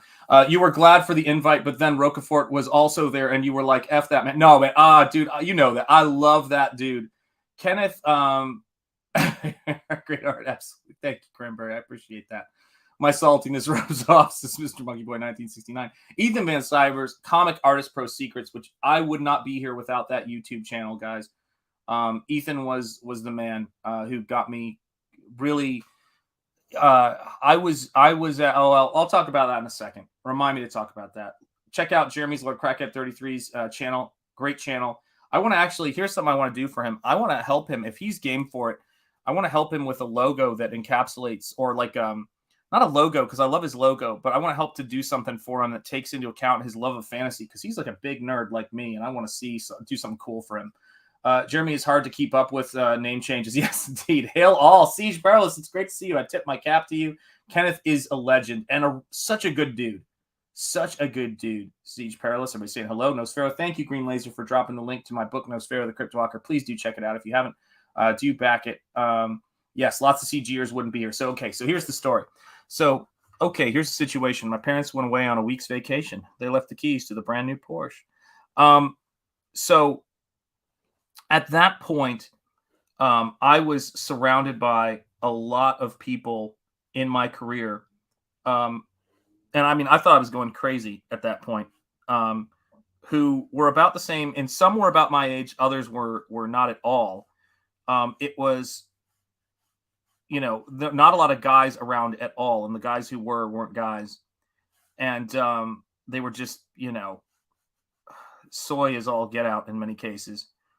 And we were sitting there, and like I was watching culture, particularly Star Wars, get wrecked by people who hated it. And I was livid, because to me, Star Wars wasn't about, a thermos or, oh, look, I got this cool old Star Wars retro t-shirt. Star Wars was one of those things that was something I could go to when things were tough when I was a kid. And Luke Skywalker was my hero, guys. And hail, Ricky Barrett. It is great to see you. Luke Skywalker was my hero. And I will tell you this, guys. The way that when Ethan said great big Star Wars fan on his channel, I know he doesn't say that anymore. And I've moved on. I cannot do the Star Wars thing anymore, which is so what it is. I mean, it's just, if you told me I would be there, even after the Mandalorian Luke Skywalker thing, I was still like, oh, maybe. But I was just sickened by what was going on. And I was, could not find other sane people. Like I would say to people, I'm like, don't, this is insane what they're doing. Like, this is absolutely crazy. Like, and people were like, no, it's the greatest thing since sliced bread. No, it makes sense if you think about it. And it's like from a certain point of view. And I just thought, this is nuts. And I found Ethan's channel, and here was this fellow artist about the same age as me, who was having the exact same experience. And he opened me up to all these other people who were having the same experience of going, this is crazy. And I cannot tell you how important that was to me. And I started realizing, yeah, I need to create my own stuff. That's why I did my art books. That's why I did the art books I did, was because Comicsgate and what Ethan was doing was huge for me. And when you look at those art books, I know Rob Arnold always shows Sean's first book, Sean's second book, and where he is now. But there is a big thing missing from when Rob does that. There's a big thing that's missing. When I did those first two art books, I was inspired by Comicsgate. I did them on Indiegogo, a much smaller platform than Kickstarter or any of those things, which I did because of how John Malin and your boy Zach were treated, and because of where we were at that point with Kickstarter. I did not, say this is a Comicsgate project. I did that with my fan base. I funded those 2 art books and fulfilled those 2 art books. And everything I did on principle because I wasn't making comics. I was making art books. And I was Comicsgate in terms of buying books. I just didn't make a comic book yet. But that was how seriously I took this stuff. That's how much I wanted to walk the walk. And it wasn't that I was saying, oh, I don't want to associate with Comicsgate when I did those books, because the fact I was on Indiegogo and had done, shit at that time, I did some Red Rooster artwork on my Instagram. So everybody knew what was up with me. And I was walking the walk before I was profiting from saying, oh, I'm Comicsgate. And it was just how it was. But I will tell you this, I was profiting in the spiritual sense from Comicsgate, because watching Ethan streams is what I was doing when I was doing those art books, watching the Jack Show, watching Into the Pie Baron stream, watching all of that stuff. I was watching Fandom Menace streams and High Council and all that stuff when I was making those books, and it was awesome. That's what guys, it was so big for me. Yes, indeed. Rest in peace, Star Wars. It was the Supergirl wokeness on TV for me, made me find Ripa, and I got to everybody because of that. Where would we be without Ethan? And that includes the CG works that revolutionized 21st century comics. Indeed. You're absolutely right. Hello. Indeed. The pen of scorn. Yes, indeed. From a certain point of view, geek. Yes, indeed. Yeah. And I mean, Anna was like, I remember when the first time she kind of came into, I mean, she was already Star Wars and that Star Wars girl. But the first time I saw Anna, I remember thinking I thought to myself, like, she's got some of the most encyclopedic knowledge of this stuff ever. You would think she was born in the 60s, for God's sake, or the 70s. I mean, she when it came to Star Trek and Star Wars, it was off the charts. I mean, I haven't even read those novelizations. I refuse to let nut jobs take things I love away from me. Star Wars isn't dead. It ended with 6. See, that's the thing. Disney stuff is purely done. Oh, no. Yeah, let me be clear. I don't mean I can't look at Star Wars anymore. I mean I've given up on the new stuff. I love Star Wars. Always will love Star Wars. Star Wars is dead. Long live Star Wars is the attitude. You're absolutely right. Yeah, George Lucas changed my life, guys.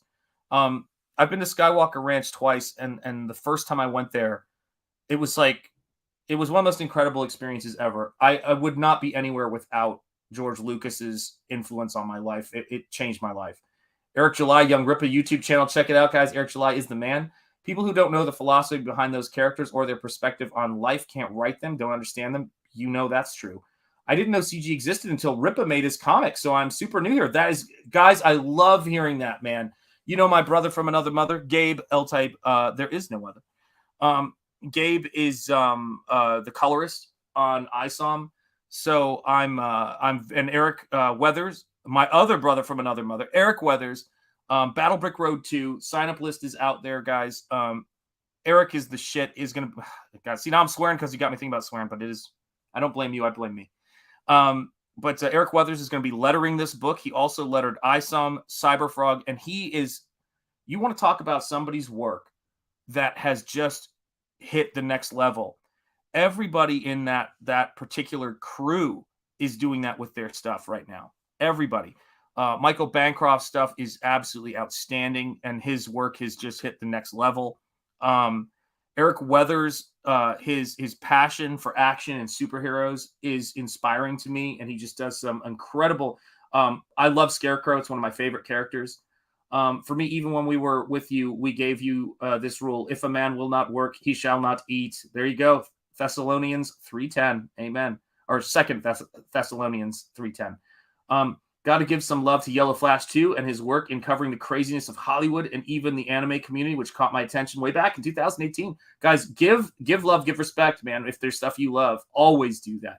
CG is expansive. Try not to get overwhelmed. It's true. It is true. Goes straight against communism and socialism, doesn't it? Yes, it does. And that's why we are the way we are. We're built on a foundation of that. Yep, and they specifically chosen for their ignorance. Yes, indeed. I found CG after watching Disney Star Wars and then searching YouTube to see if my opinion of it was correct. I found Anna, and she shouted out CG a few times. There you go. Guys, every one of you is a ray of light that will help guide people almost like a lighthouse for sanity to creators and creativity, where people are about inspiration. That's what it is. Yeah, Star Wars can be resurrected. I personally only count the non-re-edited versions of the original trilogy. There you go. Overwhelmed too. Yeah, Gabe is also the colorist for the Steins. Indeed, Rise of the Vampires. His colors made my art explode. I love Gabe, man. Gabe's the man. He's my brother in Van Damme. Yep, kind of why I hate Envy Lies is their bread and butter. Let's see here. Let's see. Yeah, kind of. Sorry, gosh, I'm trying. Hold on a second. Hold on. If my glasses fall, I cannot see things in focus, and that takes me a second. Yep, kind of why they hate God and the Bible. Envy and lies is their bread and butter. There you go. I'm learning to read. Battle Brick Road 2, sign up by Eric Weathers. Yes, indeed, guys, check it out. Correct, by the way, nice. Gondorian Shield. Yeah, there you go. Jay Lee, very cool. The Lucent Painted Death by my brother. Yes, check it out, guys. Bancroft is the man, and he's just one of my favorite people. I found CG because of Anna, that Star Wars girl. Yes, I love hearing this. I'm Madonna. Let's see here. Cheers, the White Tree of Numenor. Probably my favorite image from all of Tolkien's work. Yeah, it is beautiful. I started it in CG back before your boy Zach was called your boy Zach. KSSS. Hail to you. You are the man. Yeah, guys, I mean, that's whoever it was, however you got here, whatever crazy way in which we get anywhere in this world. I am glad that we have this place and that we have found this space and that we get to share this space together. That is what it's all about to me, man. That is what it's all about to me. And I don't understand. I cannot be a party to, and I cannot understand the culture of resentment. When I see other people doing well and I see other people working hard, not if they do things the way I think they should be done, but it's not about that. It's not about that kind of need to control. I want people to work hard, build their audiences, and how do I word this?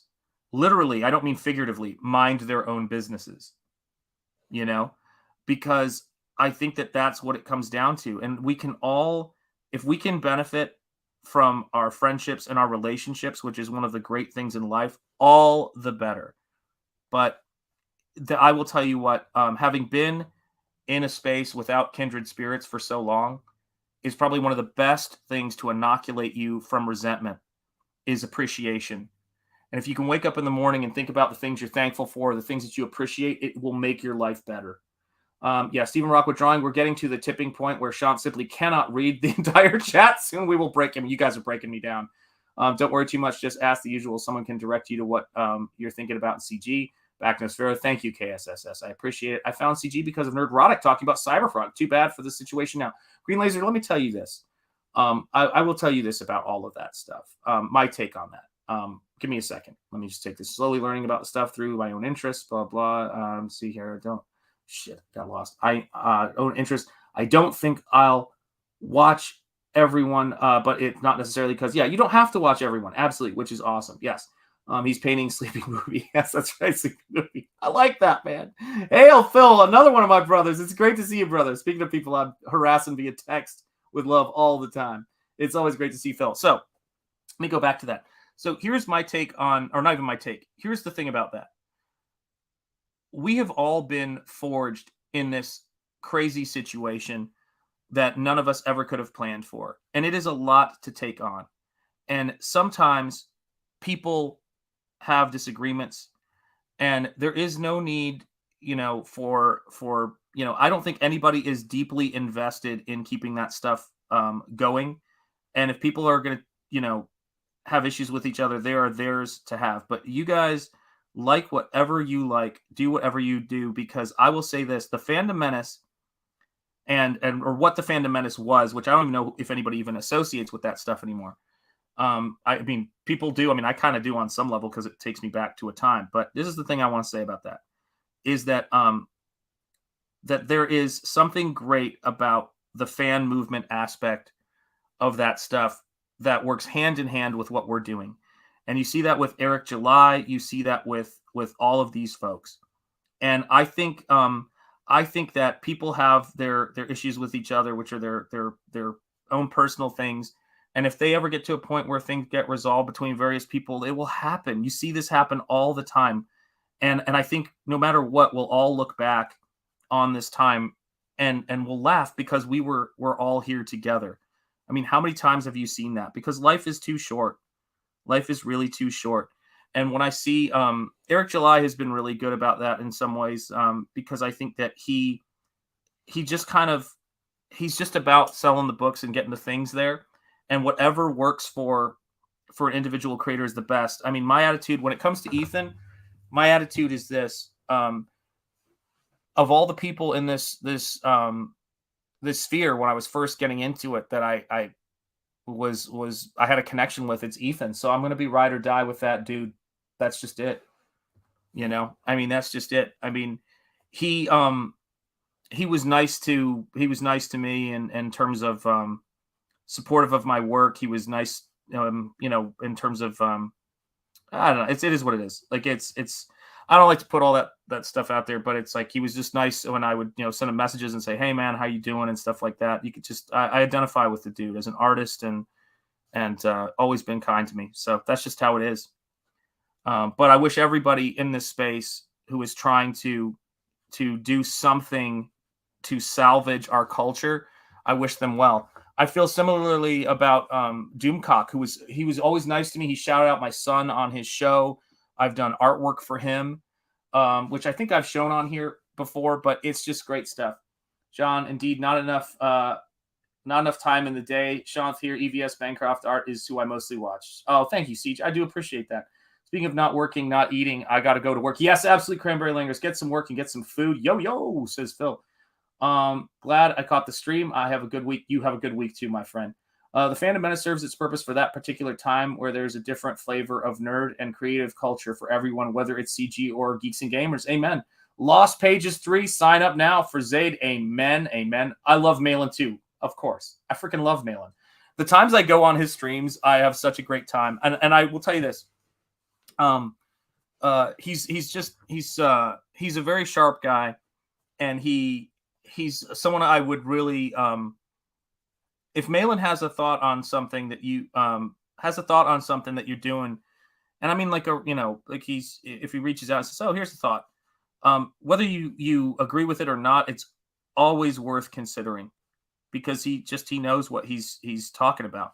You know, he's seen a lot, and he's got a really great handle on things, and I respect him for that a lot because he started this gangster shit. But when I think about the people that whoever has got people thinking about things, I mean, am I going to deep dive into Lord of the Rings with you guys? No, we need people who are into it and who know it. Warhammer 40K, I love it. I love the aesthetics of it, but I don't know the details. John, I bought Cyberfrog and Nosfero because they're collector's piece. You're going to love Nosfero is going to be the shit, guys, when it comes out. DVD channel. Yeah, Overlord DVD. Yeah, hail Doomcock. John, yeah, man. Cool dude and is epic at making short vids like Transformers. Yeah, man. Beckoned Recourse by Zayd Studios. Yeah, I got to shout that book out a lot more. Zayd Studios. I want to see that book do really, really well. Oh, EVS is streaming right now too. Awesome, man. Yeah, hail Ethan. Hail Ethan. Yeah, he's just a great artist. Let me see what he's up to, actually. Let's take a look at this. Yeah, I'm hyped to get that chromium cover. I'm going to see what Ethan's up to. I've never done that before. Let me see here. Let me see. Where is Ethan? Hang on a second, guys.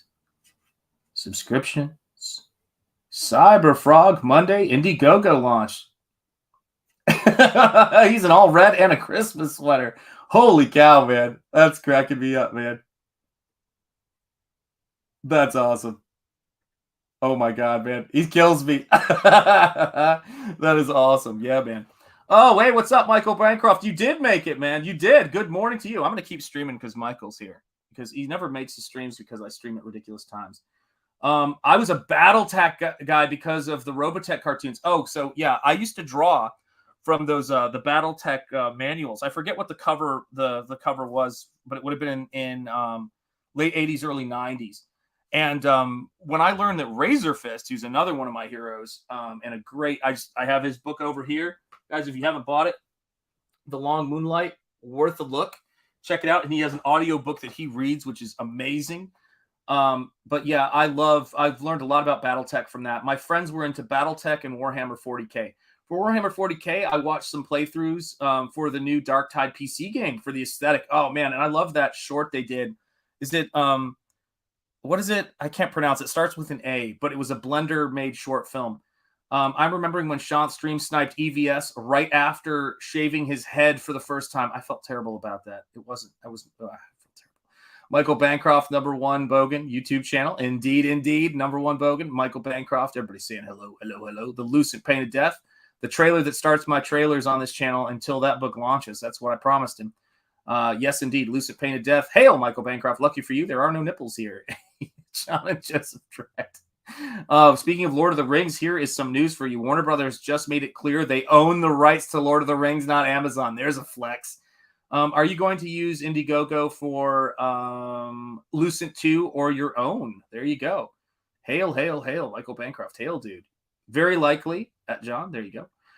Hail Siege. Hail KSS. Everybody. See, Michael, that's the thing. You make yourself known and you make yourself a target. You know how that works.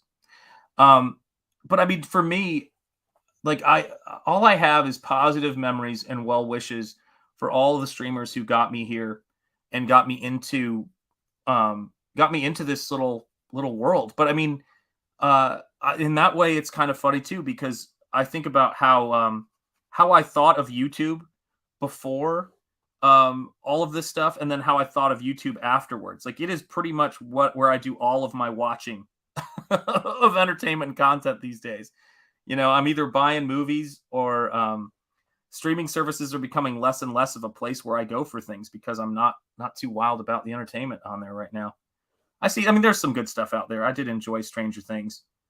I thought it was really well done because I love the Nightmare on Elm Street angle that they took this season. I think there's some great stuff on there, but it's it's a crazy thing. Crazy thing how that stuff works. Let me see here. Oh my gosh, look at all of you guys. Much love. Michael Bancroft. Lots of love for Banks. Bancroft is another good streamer to learn. Yeah, Bancroft is the ambassador of Comicsgate. I 100% agree with that. 100% agree with that. Triple Crown ambassador, dare I say. Yeah, guys, if you let me take a moment here. Let me take a knee. Let me take a moment to talk about my brother from another mother, Bancroft, down in Australia. My brother from another mother from the land down under. There is no other. Michael and I, how we met and how our friendship sort of began was almost like, it's the weirdest thing. It's like these two people on different parts of the planet are meant to meet. I reached out to him to say, hey, because I went to go I think I had messaged him a few times about something. I can't remember exactly this bit, but I found his YouTube channel and then went to go follow him on Instagram. And when I went to go follow him on Instagram, it said follow back. And I went, wait, this guy's following me on Instagram already? Oh, holy cow. Like, that's weird, you know, like, and so I sent him a message, and it's one of those things to where it's from there. It was, oh yeah, do you want to come on the show? And then him finding out I did all those videos for Ethan, and then me launching my campaign to the best of my ability on his show. And it's incredible. I can't overstate how incredible that is, you know, to meet somebody that way. And I would trust that guy with my last dollar. It's just the way it is. I have to say, Wednesday was a surprise. Tim Burton delivered a great show. Yeah, there you go. Yes, indeed. I would love to. I haven't checked that show out, but I hear it's good. Fourth Age is also worth a watch. Seriously, smart and lucid dude. Yeah, just another Michael in Sean's life. Laugh out loud. That's right. Yeah, I have a few Michaels in my life. Let me tell you that. My Michaels runneth over, and I've been very blessed with my Michaels. Launching. Yeah, I know you're going to say it. But you know, I try to make up for as best I can. But I will say this, is that you are fortunate in this world. If you get to find a place where you can meet friends who are in the same field as you, give you a different perspective on things, and also inspire you to keep going and keep pushing things. Michael is all of those things, man. Bancroft definitely earned his ambassador credentials with his wisdom and his resourcefulness within the community and out on the Twitter front lines. Good man and gifted artist. Hail. Amen. Timmy Mello, I only usually reserve this for super chats, but that comment was so good. This is what we're doing for you. Charge! Amen. Yeah, I can't overstate that, man. Can't overstate that. John, yep, Rini is cool. Caught her last on Arch's stream. There you go. Yeah, Rini is cool. Yet only one Phil with 2 L's in your lives. Hey, listen, Phil, you're my Pulp brother. You know that, man. Yeah, Phil, have you gotten Razorfist book yet? Have you ordered that yet? Because I want to see that happen. I want to see that happen because we got to do that because I want to do a stream with Phil talking about Razorfist's book because I think it would be a really fun stream. I am going to be doing a little known fact that when you do artwork for relaxation and then you also do it for a living, sometimes I have to take a break from Nosfero to recharge by painting something unrelated to Nosfero. And the thing that I've been doing that with has been doing sketches inspired by Razorfist's book. And so that has been something I've been doing to just because you can get target fixation a little too much when you're doing your work. You haven't gotten it, but you're going to get the audiobook, guys. Yes, do get that. And yes, check out Irene. Is it Strachowski's book? Is it Strachowski's book? I think it is. I could get wrong. Sorry. Yes, we've got our fill with Usaid. Indeed, yes. And Razorfist YouTube channel is one of my go-tos. Do check it out. There is his YouTube channel. Phil is an excellent reader. He does the voices when he reads to us. Don't think that goes unappreciated. Amen. Oh, let me hold on a second. Let me see if I can show you. Speaking of that, where the hell did I put it? I have so much artwork here. It's getting ridiculous. Here you go. Here is a look at the in progress piece that I'm doing of Razorfist's character. Let's see if I turn this light off if it's easier to see. There we go. Because sometimes these things reproduce better without spotlight on them. So this right here is a take on his character that I'm working on right now. And it's acrylic on canvas because, again, I'm taking a break so I don't have to work in a certain way. But that's the key for me. And I was thinking about, like, how do I design a thief character that captures the things that I love. And, guys, I swear this is the truth. It is the funniest thing in the world. There happens to be a bump in the canvas panel right here that is not painted. It is a bump that got where the paint slid off of it, but it's actually catching light. You can't make this stuff up, man. You cannot make this stuff up. And thank you, Skull Nasher. It's great to see you, and hail to you, my friend. Yeah, and thank you, guys. I appreciate it.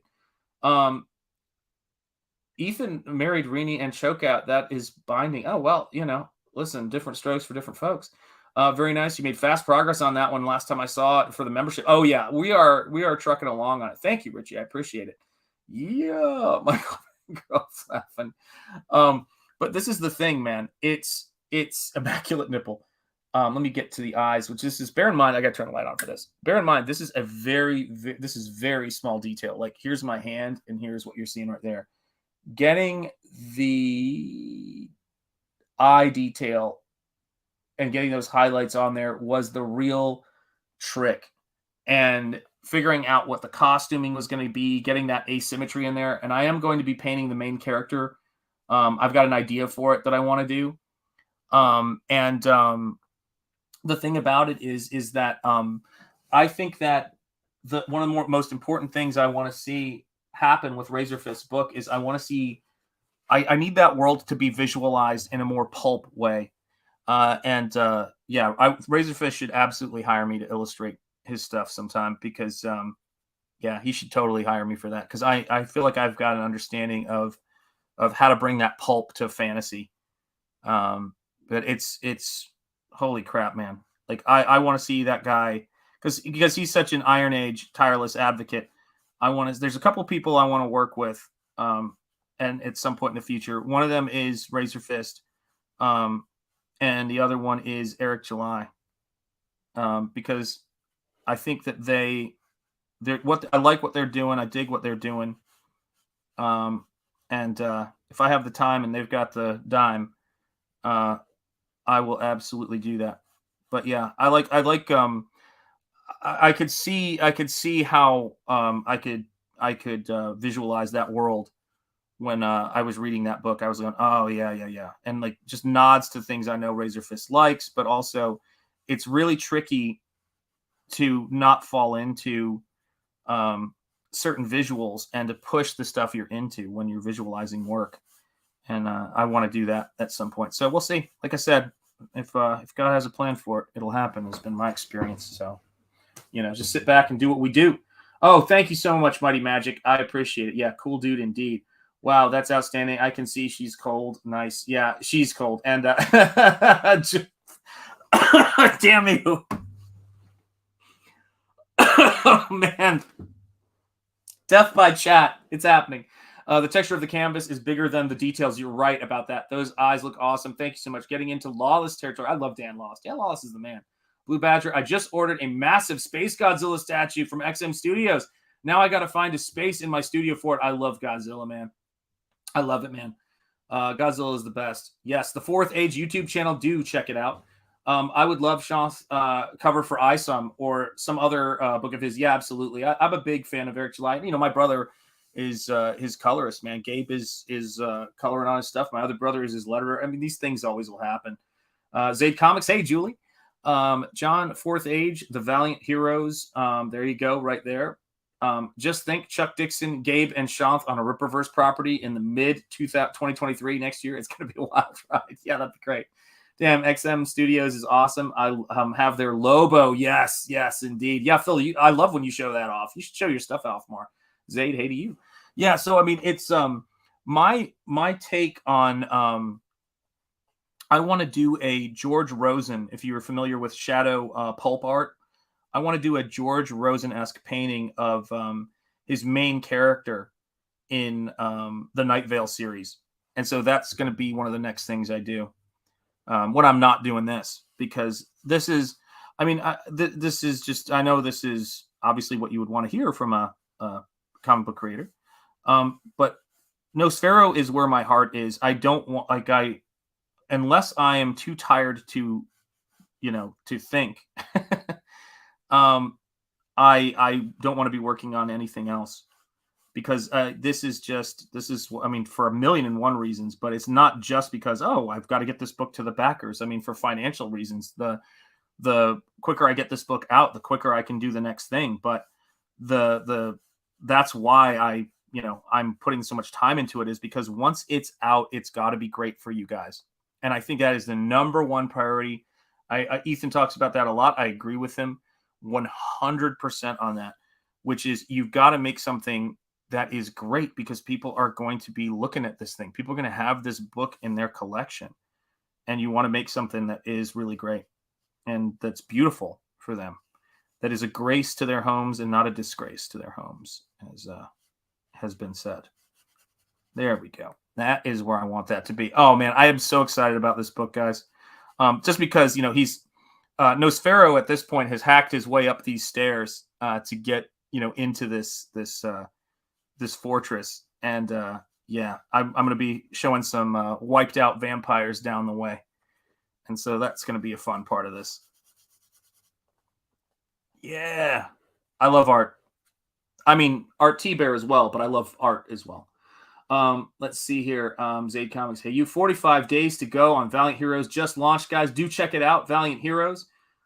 Email, that would be amazing. Bisley is a dude, gotta be said. Yes, he is. I actually backed his cover for the sequel to Wraith the God by another dude who's fantastic. And shiny as it is, EVS. Yes. Let's see here. Yes, I think Lawless would be great fit with RJ Fourth Age cover at least. Yes, indeed. You could send a jar of pickles. Happy vibes. My home is graced with 2 Enjeti originals. I know. I love that my work is in Australia, and I especially love that it's in your home. Yeah, hacked line of bodies which follows behind Nosfero. Oh yeah, he leaves. There's a bunch of characters that are touchstones for me when I think about Nosfero. One of the biggest touchstones is the character of Eli, played by Denzel Washington in the Book of Eli. So yeah, that's a character who, whenever I go to paint Nosfero in a fight scene, I think of that scene with Denzel in the bar where he goes, gosh, is it both thorns and thistles he will bring forth for us? Ah, geez, man, that guy can act. That guy can quote scripture and make it come alive. He's an amazing dude. And of course, I start a lot of my streams with Denzel. So, and I have a painting. I did a gigantic painting of Denzel Washington from Book of Eli. So I love that stuff. It's 2 feet by 3 feet, I think, is the scale of the painting. It might actually be 3 feet by 4 feet. I'm not sure. It's a pretty big painting.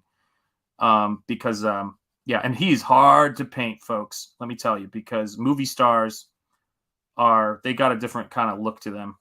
They're really tricky. Let's see what else we've got here. Yes, back Wraith of God, Blood Hunters. It's a great cover. Yeah, I love that movie. Yeah, we're going to be doing that on Double Impact soon.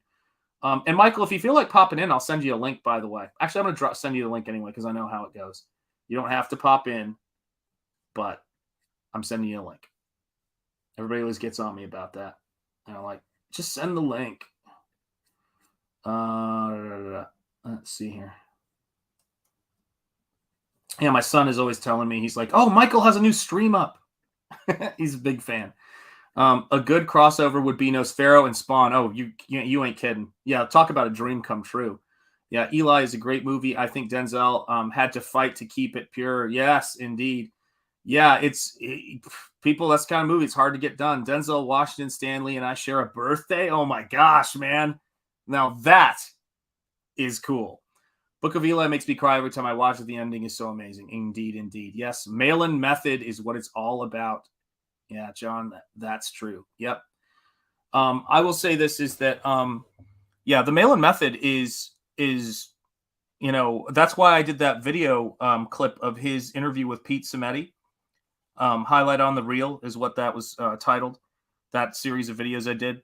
And it can't be overstated that one of the places to start if you're new to CG and you want to get a sense of John Malin's journey, one of the most important creators in this gangster stuff we do.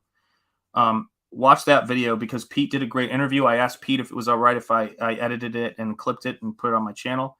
And Pete was kind enough and generous enough, hail Pete Cimetti, to let me do that.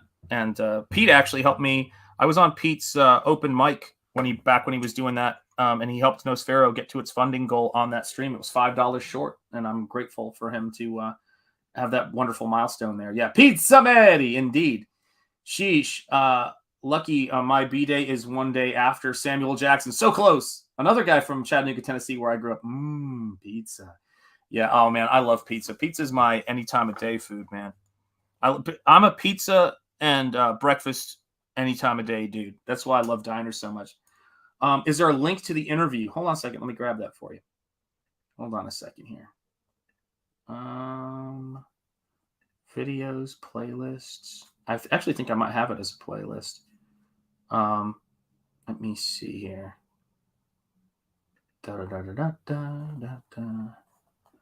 Live streams.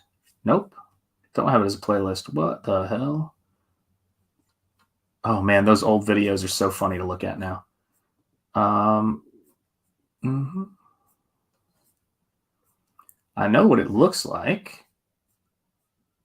Not there, not there, not there. It should be easy to find because I don't have a lot. Oh yeah, here you go. Here you go. It's absolutely, guys, it is so worth a watch. I can't overstate it. It is for anybody who put this in your to-do list of videos, and just like, favorite it, like it, put it on a playlist, put it on watch later. It's so good. It's such a good interview. Pete Cimetti just was, letting John talk, and I edited it out. All of there were, this like all the uhs and the ums and the, breaks where things go off topic for a second. and I essentially just distilled it down into John telling his story. And it's an important story to have. I should, at some point, I want to do that with Ethan as well. Oh, you're very welcome, Joseph Dredd. You're very welcome. At some point, I want to do that with some of the Ethan videos, because I think that you know, he should really hire someone. He can hire me, but to do it once I get some more time. But he should hire somebody to just kind of do a little clip about his journey to where he is right now. One of those, the kind of videos that, frankly, Lucasfilm and entertainment companies put out all of the time, because he certainly is one. It's just kind of this is what All Caps Comics is. This is how I came about, for people who are coming to it new, potential investors. I think his story has only gotten more relevant as time has gone on. And he, like John Malin, are some of the first people to have said what needed to be said and had paid the consequences for it. And you gotta have respect for that, and that goes for, frankly, everybody who was, calling out all of these, and not that they were a part of call out culture, but people who were speaking truth to corporate interest during those days. And that includes the Phantom Menace. That includes, Nerdrotic and all of these guys who are being called, bigots and everything else, everything you could say about a person. Yo, there you go. Yeah, it's a great interview. Love how Malin can boil things down to their essence fairly easily, or at least seemingly easy. Yeah, it's because he feels it, almost as bad as Christmas Day, but not quite. At KSSS, I never forget December birthdays, because I have one. I'll remember it. Yeah, absolutely. Just got new tires and one's flat. No, Phil. Oh, I am so sorry, man. Ugh. But yeah, John is good at boiling things down. And John is also somebody who was not a natural YouTuber. And what's interesting about John, I don't mind saying, when you look at the stuff that John is doing now, particularly because he's not showing a lot of godlike stuff, obviously. But when you look at what John's doing right now, and the cover he did for Graveyard Shift, if you missed it, I'm sorry. I actually did back that cover, and I can't wait to get that book. But it is some next level stuff. And I say that as I have very particular taste when it comes to comic book artwork. I grew up on Dave Stevens, and I love artists like Travis Charest, and I love artists like Todd McFarlane. I love artists who bring something special to the work. And whatever that special sauce is, Malin is increasingly been finding it.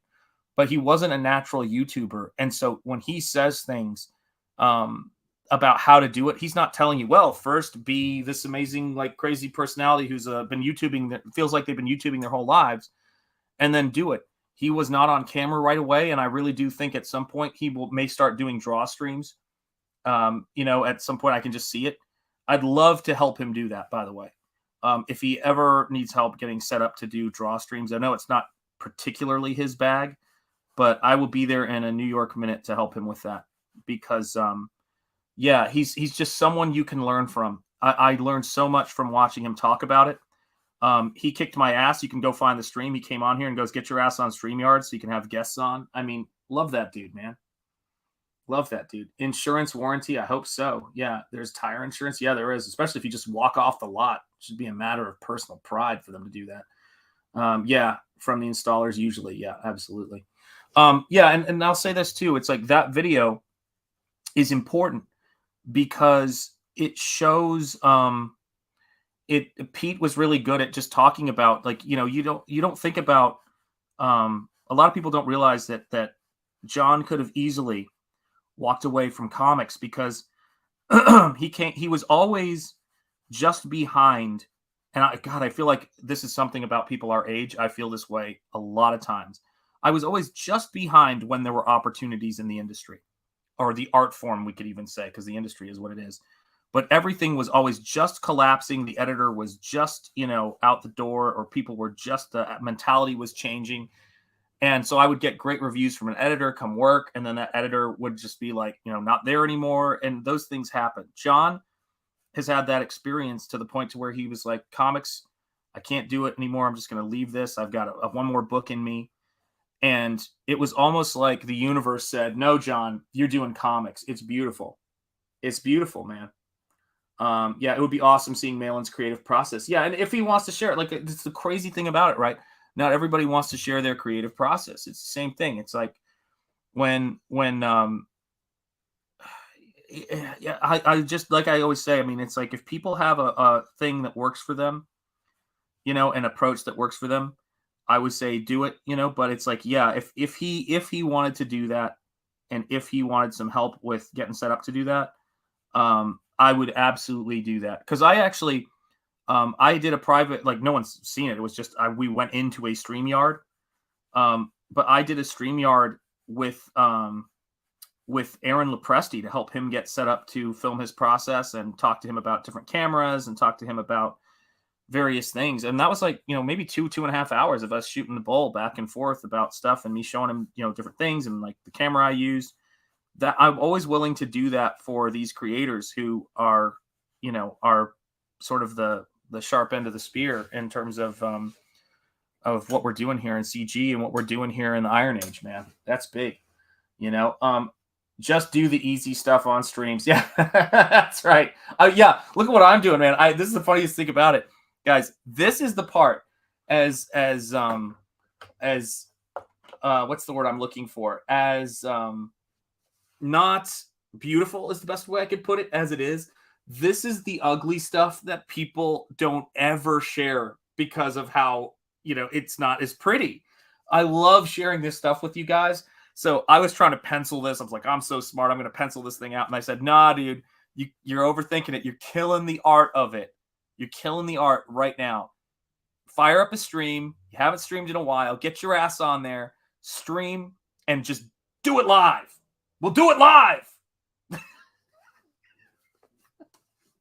Oh, man. One of the joys of my life is laughing at my own jokes because I'm freaking idiotic that way. However, yes, I said, where is it? Did you say universe because Malin is agnostic? I absolutely did. I said universe because I think Malin, I don't know if he's an atheist or he's agnostic, but I said that out of respect. Yeah, you bet I did. That's how I am. I'll always be that way. Yes, absolutely. I will. There you go. It looks cool seeing every part of the process. I'm glad you like it. Good afternoon, Art and Times of Jay Ryan. Good afternoon to you, John. Indeed. Yes, indeed. Yeah. Let's see here. Art and Times of Jay Ryan. Sean, do you consider Gremlins a Christmas movie? Yes, I do. Or is that just me? I love it. Die Hard is my Christmas movie. Lethal Weapon is a Christmas movie. I think we talked about that on the Double Impact when we talked about it. Gremlins is a Christmas movie. My favorite Christmas movie, Die Hard is one of them, but it was the first time I went out to the theater when we had the two newborns, when our twins were born, is Chronicles of Narnia, The Lion, the Witch, and the Wardrobe, because I'm a massive C.S. Lewis fan. His work has informed my faith. His work has informed so many things about my life, and I love that movie. It always puts a big smile on my face. You should try with writing, do it live. We'll do it live. Yeah. I taught my, I laugh at myself all the time. Yeah. I'm so I have that thing. It's totally funny. Siege Perilous, yep, less flat Earth and no wolf mask, laughingly maniacally. That's right. Malt liquor gives you superpowers. That it does. Batman Returns is a Christmas movie. You're absolutely right about that. Happy birthday, Art and Times of Jay Ryan, of course. You're cool. Whoosh, whoosh, whoosh. Indeed, yes. So yeah, I mean, for me, this was the stuff that I felt like people were always hiding, if that makes sense, when they were working. And you have to kind of you have to get yourself into that fearless mentality as an artist, where you just sort of say, it's not about me. It's not about how I look or how I come off. It's the same thing with firing up a YouTube stream, to be honest. It's about giving people something real, giving them a real experience. And that's the thing for me when I just think is what I think is the sort of the rule when I'm doing this stuff is I try to kind of like show all of the things that, you know, we would want to see when we were learning, you know, how to be an artist. And it's yeah, I mean, it's just all I know how to do, really, is just kind of, because you know, I was somebody who it was hard for me to figure out a lot of things in art that I was trying to figure out. And I always felt like, and the thing I liked about the whole teaching thing was showing people the stuff that teachers didn't show, that they didn't want. They didn't want to do demos because they were thinking, oh, well, like I don't want these students to see if I struggle or if I hit a wall with something. And to me, I was like, you can't get anything in life worth having if you're going to dare to be great. It's like boxers do it all the time when they're greats. They fight people that they're not sure they can win to. And they know the next day a bunch of people might say, oh, this person's a bum. They had no skill. They got knocked out. And it's like, well, is that what you're doing it for? Are you doing it for what people who don't know anything about fighting think? Or are you doing it because you want to do something? You need to box. You are a fighter. Are you a businessman or a politician, or are you a fighter? Are you a politician? Are you an actor, or are you an artist? And by the way, I don't consider being a performer being an actor. It's so hard to describe, but it's like if you're there to bring something to people, bring it, because you got to bring it to get it, as Mike Tyson would say. Ain't no two ways about it. Ain't no two ways about it. There we go. Oh, it's going to be fucking great, man. That is going to be a great page, folks. And I didn't know I was going to go when I started it. You guys were here for it. You go back to the start of the stream, you will see absolutely nothing. My Christmas movie is Wild Card 2015 with Jason Statham. Oh, hey, man, I'm good with that. Yes, indeed. Everybody's saying hello, hello, hello. One of the first series of books I read was Chronicles of Narnia. Love that book series. And then Lord of the Rings and Hobbit. Yeah, I read The Magician's Nephew to my daughter when she was little, and she'd get the heebie-jeebies sometimes before she went to sleep, and I would read her that. And guys, listen, I'm not a great reader. I have dyslexia. I'm very slow when it comes to reading, but this is going to what I was saying earlier about the paint. If you love it, don't worry about if you don't make money at it. Do it because you love it. There's only one man who is going to be able to be this kid's dad who reads to his daughter. Like, that's it. And do it so I don't miss out on the experience, and so she doesn't miss out on the experience. You know what I mean? It's what it is, man. Oh, man. Did you know Shanth was an art professor for like 20 years? Yeah, that's true. I was. Yeah. It's there. It's like, and you don't walk from something like that to something like Comicsgate without meaning it and believing it. You don't ask that of your family, and your family don't back you. I've been married for 20 soon to be 23 years. And I can tell you right now that I'm ride or die with that lady. She's ride or die with me. She says, hi, Comicsgate. And she's not an idiot. She has to believe in stuff in order for it to happen, in order for us to do it. Do you know what I mean? Like, she has to believe in it, and we believe in it. It's really important. Hail, John. Comicsgate works indeed. Yeah, man. And subscribe to the Art and Times of Jay Ryan's channel. I mean, this is too hard of work to do it for what is left after the amount we raise crowdfunding wise. You do it with utter conviction that it is going to grow. It's going to get better because people are going to see the product. And I will never forget the people in the chat who have been here from the start and who have backed it and supported it. I always think about where I came from, and I always think about the gratitude I have for the people who've supported me. And my number one, of course, is always going to be my lady, and that's it. But it's like, I know it sounds silly or whatever, or maybe it doesn't to you guys. I don't know.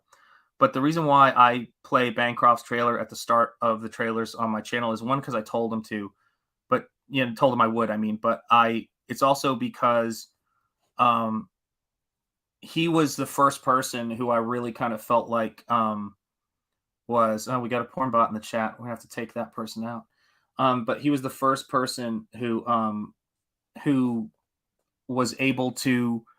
Who was like a friend who really reached out and that I could talk to. And he really, before I launched my campaign, he did something which I never thought of, like, being even a possibility. He's like, hey man, before you launch your campaign, do you want me to take a look at it? And I was like, wow, what a wonderful bit of peace of mind, you know, and I never thought I always have had to do stuff, a lot of stuff. I'm not like, you know, cry me a river, right? I'm not saying whatever, but there's a lot of times where you have to do stuff on your own for so long that you don't think about having, it actually becomes work to reach out to people and to ask for help in, that you need, you know, or that is helpful for you. And, that was Michael's somebody that I felt like I could do that with. And I'm so grateful to him for that, man. So grateful. It is what it is. I don't mean to turn this into a whatever stream, but you know how I am. Yeah, I'm 941 subs away from 1,000, and every sub gets you closer. Never forget that. So check out The Art and Times of Jay Ryan. Make it happen. Nuke 'em high, nuke 'em by. Happy birthday, indeed. Yes, we do love them, respect them. John, I've had some impatient teachers. They suck. Good teachers will always be patient, indeed. 18, you say. Yes, indeed. Aruma Faye. Troublemaker. Anybody need any razors? They are always slightly reaching out to help others isn't always so well received. Well, you know what's so funny is, I know this. There's one area where I definitely got you beat on experience, man. When you're a teacher, more and more what I started to see was how poorly people would take criticism, right? And you don't know when you walk into a classroom who those people are who could potentially make your life a nightmare because they decided that, you know, your criticism was like an attack on their person, which is also, I mean, look, it didn't drive me out of the field. It took a lot to drive me out of that, or to make me go, fuck this and leave. Again, now I'm dropping F-bombs. It's got to be that hour. But this is the thing, right? Is that it is when you think that it is not an easy thing to give people good advice. And when people don't take it, it gets harder and harder to do. But I would say this, as long as it's worth that one or two people who do, right, then to keep giving it a try. So look at it this way. When I reached out to Michael and I formed, you know, this crazy thousands of miles apart friendship of brother artists. And he took that time to talk and help me. I like to think that there's some pride in seeing what I did with that help. You know, we're over 30K on this campaign. Nosfero is going to be big. It continues to grow. It continues to do all sorts of exciting things. This friendship has been so mutually amazing to watch in the sense of just, I don't know, artist brothers and all that other kind of crazy stuff. Yeah, it's so worth it, man. And I appreciate it so much. And I am ready to freaking go crazy promoting Lucent 2 Pain of Death because I think you're brilliant.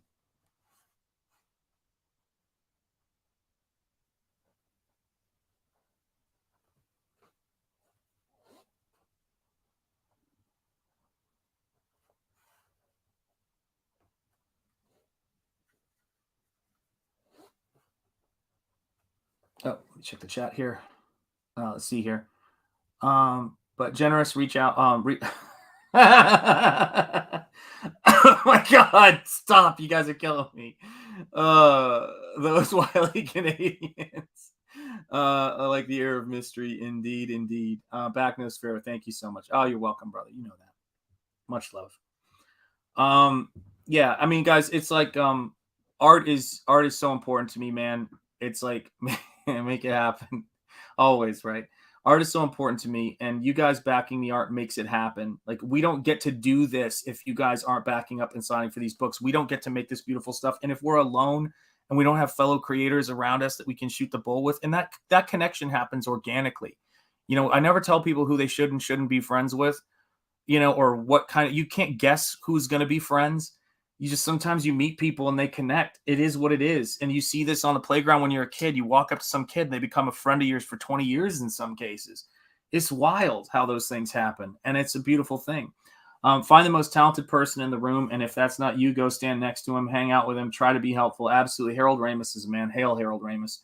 I'm back, Ricky Barrett says. I had to feed the chickens, dogs, horses, and pigs. Well, excellent. They need to eat no matter what we're doing here, right, Ricky Barrett? Hail to you, my friend, and good work and good job. Absolutely. I tip my cap to you. I tip my cap to all of you guys who are out there, who are working, who are bringing positive things, who are helping people, bringing kindness into this world, who have principles and who distill them and live them, and not just, talk about them. And that's the thing, guys. It's like, I found that ultimately the best thing that I can do for my family and for the people around me is to be a good example by how I conduct myself. And I know you guys all probably know that about yourselves, and know that as one of the most important things you can do. But I'm grateful for all of you guys who are out there, who are promoting books, who are showing up in the chat, and who are welcoming people in who really want to be here. And it doesn't mean, this is the same thing about fan culture. I'll always say it's great to be welcoming, but it's also great to know, to appreciate the people who are here for the right reasons, and not people who want to come into communities and break them down before I even say hello, and get to know people. But you guys are the real deal. And it's cool. It's great to be here with you guys on this fine day. It's crazy. The hours go by, 2 hours in, and this is what it is. Let me see here. Ricky Barrett, Anthony Gonzalez, very true. If you ever find that you're the most talented person in the room, yes, got that. Well, you probably shouldn't be friends with Ted Bundy. Oh, you guys, let me tell you something right now. I made a prediction about a certain type of phenomenon that has to do with cereal. And this is the thing. Every day, indeed, John. Excel to the chosen thing. Yes, real sense is real. You ain't kidding. You have to have dedication. Art and Times, Jim Ryan. He wasn't an artist in his own sense, I guess. There was an incident that happened, and I don't want to talk about it because I don't want to get this stream nuked, but I have been thinking about it because my wife told me about it. I said that there are particular phases of over narcissistic culture that breeds a certain phenomenon that is the other meaning of the word cereal. And there was an incident that has happened recently, and I don't want to get into the details of it because I don't want people to have a rotten day, but you guys know. That was a seemingly random thing that happened with 4 young people that disgust me to my very core. Let me be clear about that I am convinced that is what we're dealing with there. And I just was like, ugh.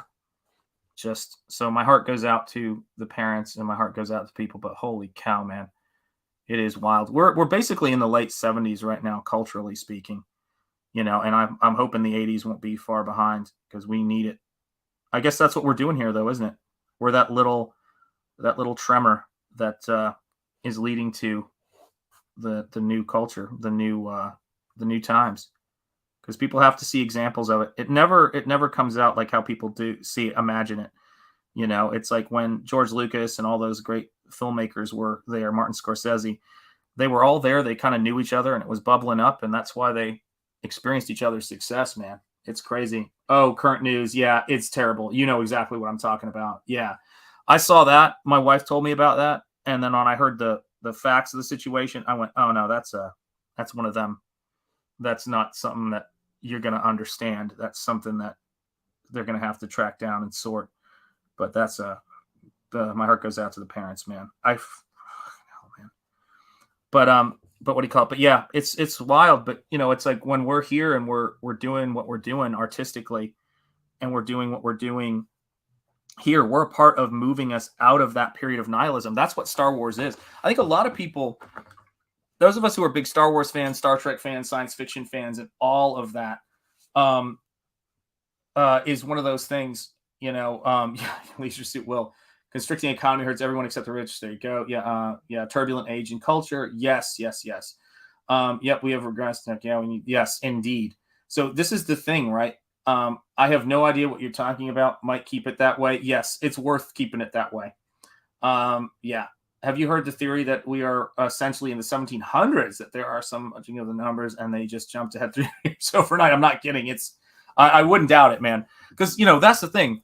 If there is one thing about the SJW culture and the Marxist culture, is they are the definition of those who don't learn from history are doomed to repeat it. That is 100% what they are.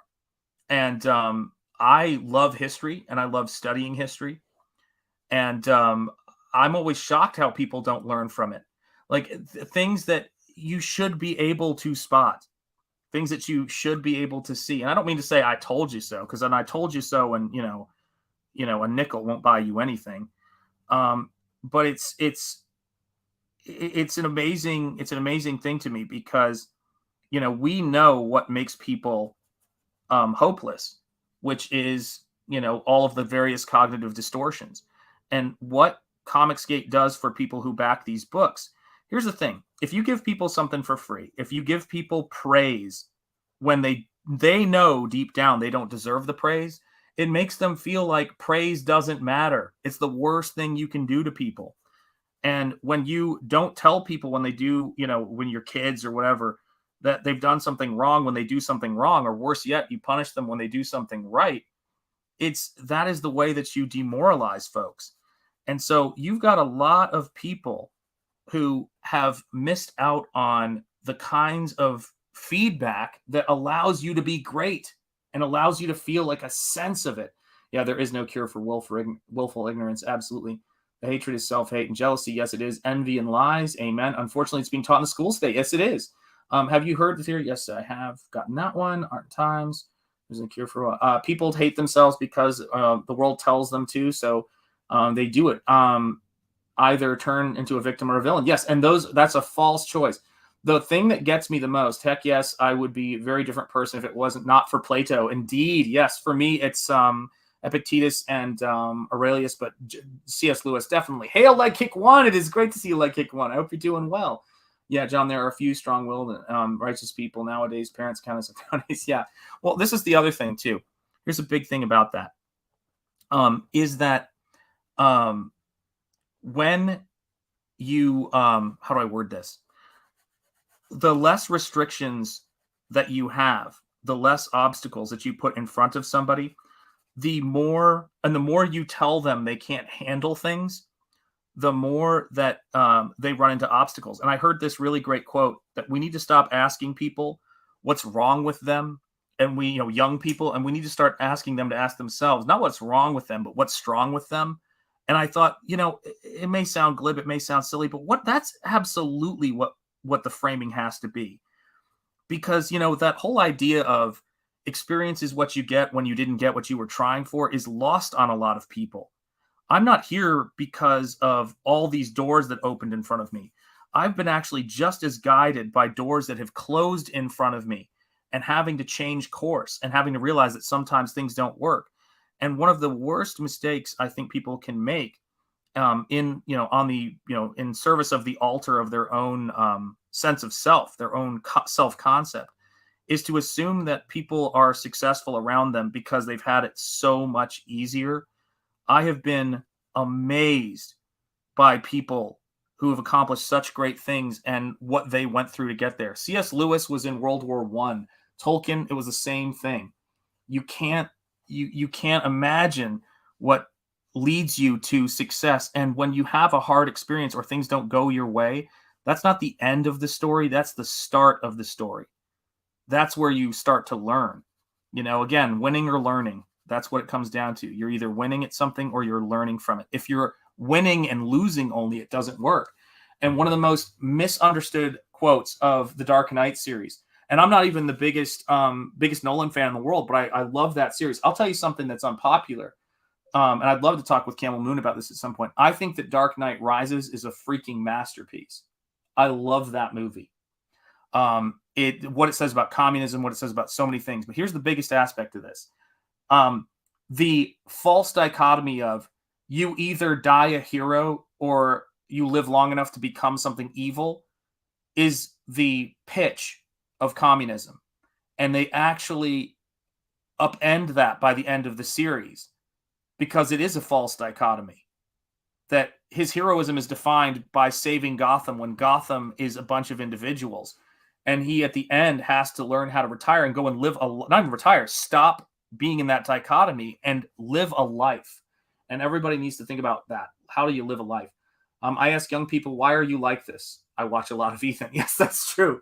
Not in the actual 1700s time period, but there is a huge gap in time where they just decided to bump the numbers up 300 years back in 1400s, which made the gaps in history seem larger. Oh, I got you. RMFA is been a long game plan with Marxists, unfortunately. It's everywhere and for several generations now. It is. But it started from somewhere, and we have to do the same. Lose if you must, win if you can, but always cheat. Jesse Ventura. Ryan, I heard the Earth isn't as old as they say. Is a lot of the billions of years. False fossil records prove it. There's an old saying that that goes, the only time that you truly fail is when you stop trying. Yes, it's true. I mean, we live in a time where people, I know mostly women, think being an influencer on Instagram is a career path. Well, here's the funny thing. It's because that has been subsidized. And now as the investor money dries up, it's just like the .com boom in the 90s. We're seeing a course correction. Now, the problem is a lot of people grew up with a very non-existent understanding of capitalism. And when I say capitalism, I mean just let's talk commerce, not even capitalism, supply and demand, that something is valuable because people want it and it's scarce. They thought that something that everyone could do was of value. And unfortunately, that is the opposite of that. And so as they realized that influencers can be replaced and canceled and shifted out, people are starting to kind of see like, hey, wait a second, this isn't real. And I will say this, the hardest, being disillusioned, as many of them I know are, is a very tough thing to do. But if you realize that before you were disillusioned, you were illusioned, it's easier to swallow. And so there's going to have to be more people. We are not going to get anywhere as a society if we don't figure out what it takes to get the people who are capable of listening to or understanding why things are the way they are to listen. You can't, at a certain point, there's got to be great communicators. And we need that. We need that more now than ever. We need to inspire people. Absolutely, that's right. American Comics Company, you are always in good company when American Comics Company is in the house. It's great to see you, my friend. I hope you're doing well. Reality bites very hard. Yes, indeed. And that was a movie during the time I was coming up. I mean, we live in a time where people almost there's a career path. Yes, they do. But here's the funny thing about it, right? And about all of this stuff is that we live in a time period where women think that straight men, this is the funniest thing in the world, hate them. And they've been told this by other women who hate men. And I will tell you this. I was watching, this is what really makes the world go round. And you have to give people a real sense of history. You cannot get somebody to replace a bad ideology with no ideology at all, or no, you can't just say men aren't evil. You have to say, let me show you examples of this. Can men be evil? Sure. Can women be evil? Sure. Anybody can be evil, is capable of evil. And, but this is the thing that gets me. I was watching a fighter who I rather like, and he is a Cuban fighter, and he is a heavyweight Cuban fighter. He came to the States, and hail Shitbird Militia. It's great to see you, my friend. I hope you're doing well. He came to the States, and his daughter was diagnosed with this condition where her skin doesn't grow. It's a skin condition. Actually, she's missing some layers of her skin. It's horrific when I heard it. And her skin was splitting, and it was really, really bad. And they said to him, the doctor said to him when she was young, that we're going to have to amputate her hands, his baby girl.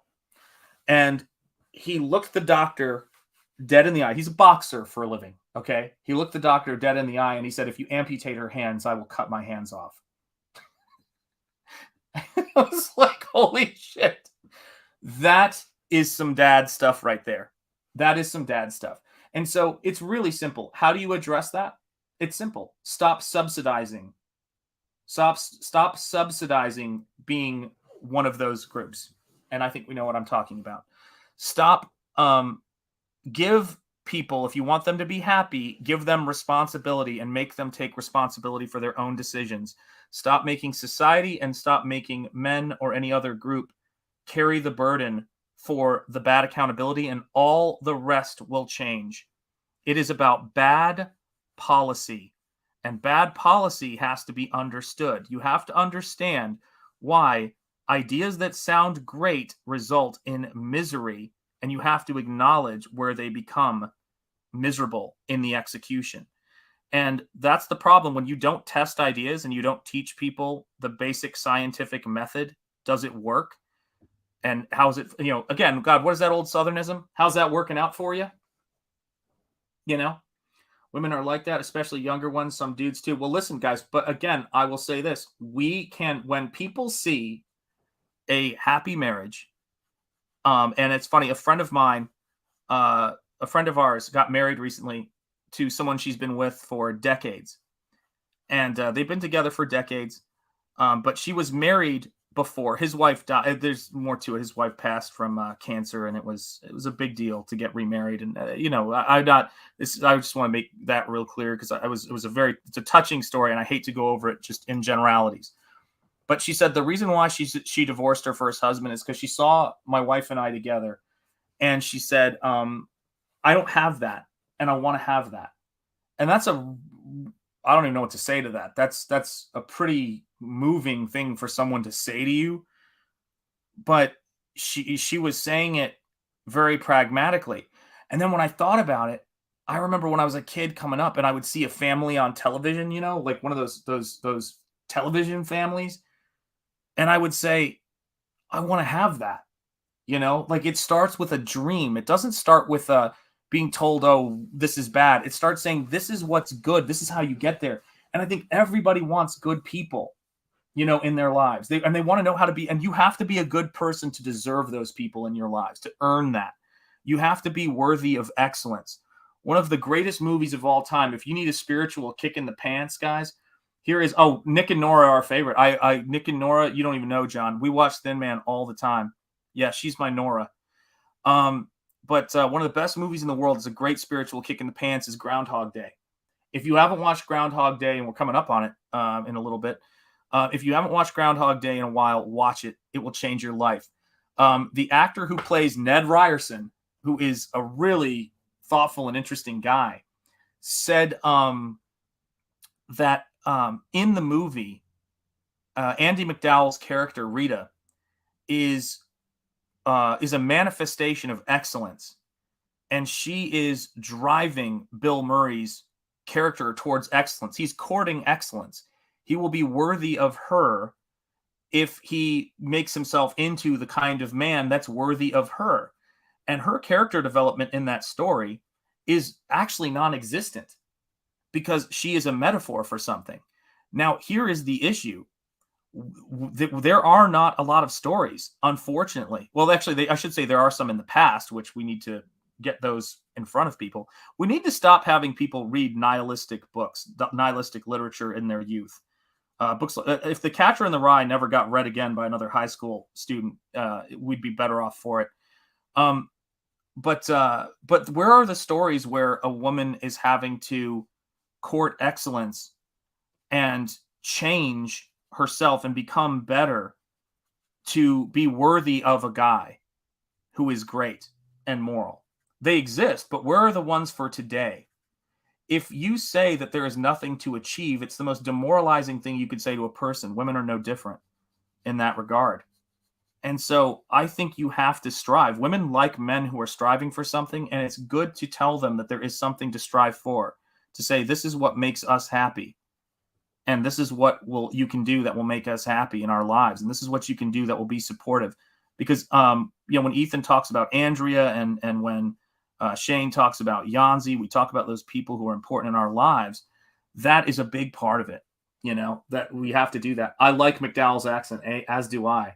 Let me ask you a question, Michael. I mean this, I'm totally being sincere about this. How do I word this? When you see Andie MacDowell, are you like, she's my type? If she was into me, I'd be into her. Like, what do you take on that? There are times with Jay Ryan, both. Yes, exceed Andy or Malcolm. Yeah. Both. Okay, so I'm just curious. Is she your type? Always great to see you, man, at Michael Bancroft. Indeed, American Comics Company. What do you think? Because when I see her, she is absolutely the kind of person I'm like, that's the Marion kind. That's what I'm gonna marry. I remember seeing her in that, and I loved her. I thought she was. I got why Bill Murray was like, I'm willing to do whatever it takes to get this lady. And by the way, those examples of perfection, if you show somebody some incredible guy and then some girl or some woman who's like totally, a loser and she gets him, that's the worst message you could give people. That is the worst message you can give people. I found her very appealing in that movie for sure. Okay, gotcha. Well, Mel could be watching. You got to be careful. Mrs. and Jenny Josh to bullet on Perth's CG wives and waifu calendar. Yeah, she did. Oh my God. Thank you for remembering, Mary. Yeah, Mel B wasn't as lucky. But I mean, this is the thing, right, guys? If women wanted to ask me, or if I was ever in a situation where young women, actually I am in this situation because I'm a dad. What are guys about? What do guys like? What do they really like if you want to get married and if you're, if you want to have build a life with somebody? It's not nearly as complicated as people think it is.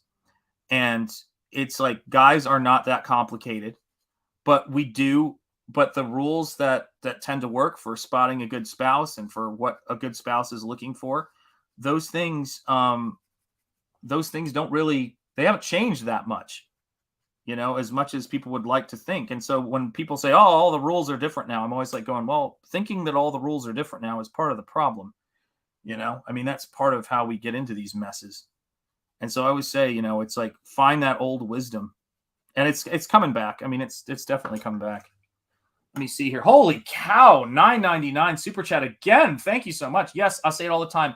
Women demand men bring something to the table, but women act like they don't need to do anything. Lies. Women need to bring their A game too. You're absolutely right. And by the way, men respond to an A game, like nobody else. You're absolutely right. I think he calls her perfect at one point. Yeah, absolutely. Absolutely. So yes, indeed. Thank you for the super chat. Let's make this happen. Here you go. I salute you and thank you again.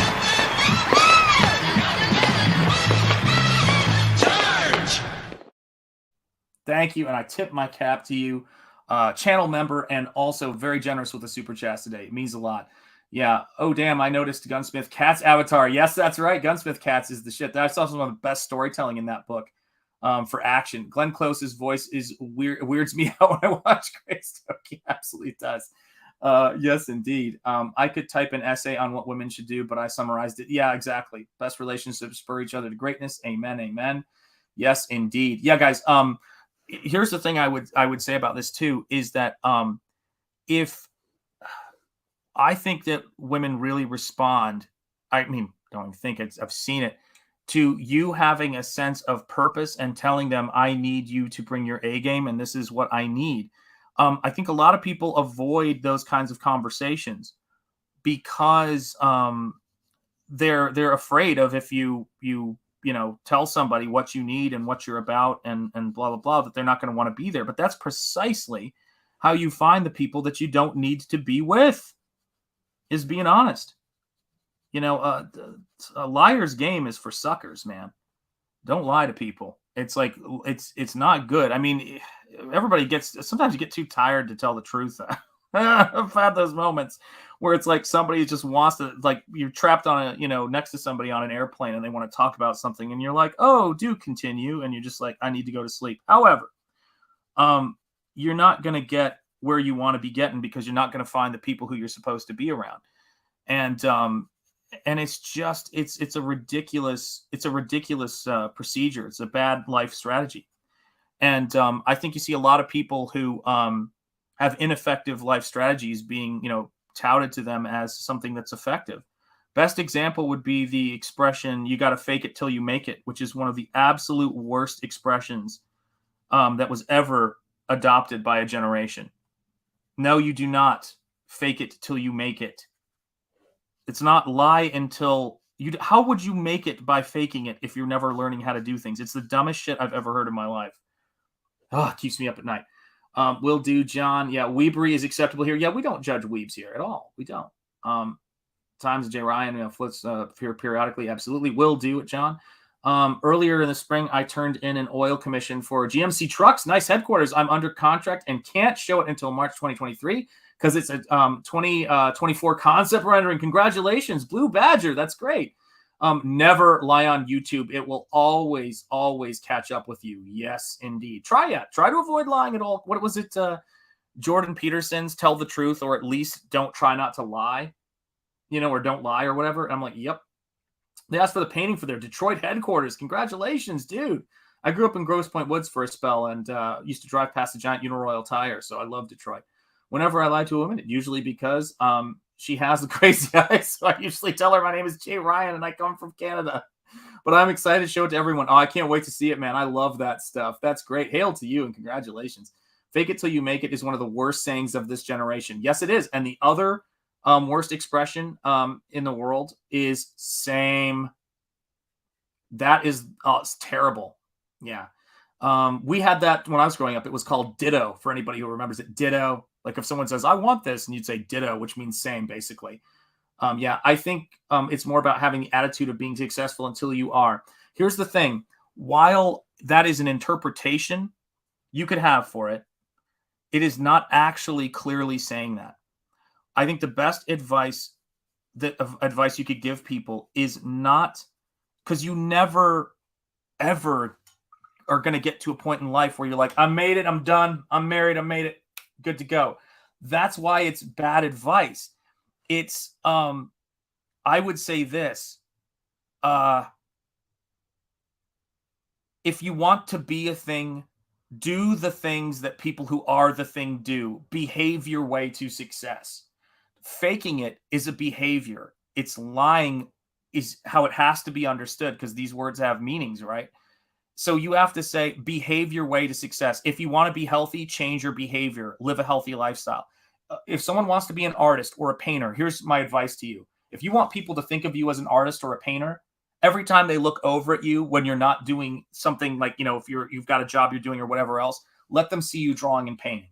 They'll say you're a painter because that's what you're doing. You get what I mean? So you cannot fake things, and people are smarter than that.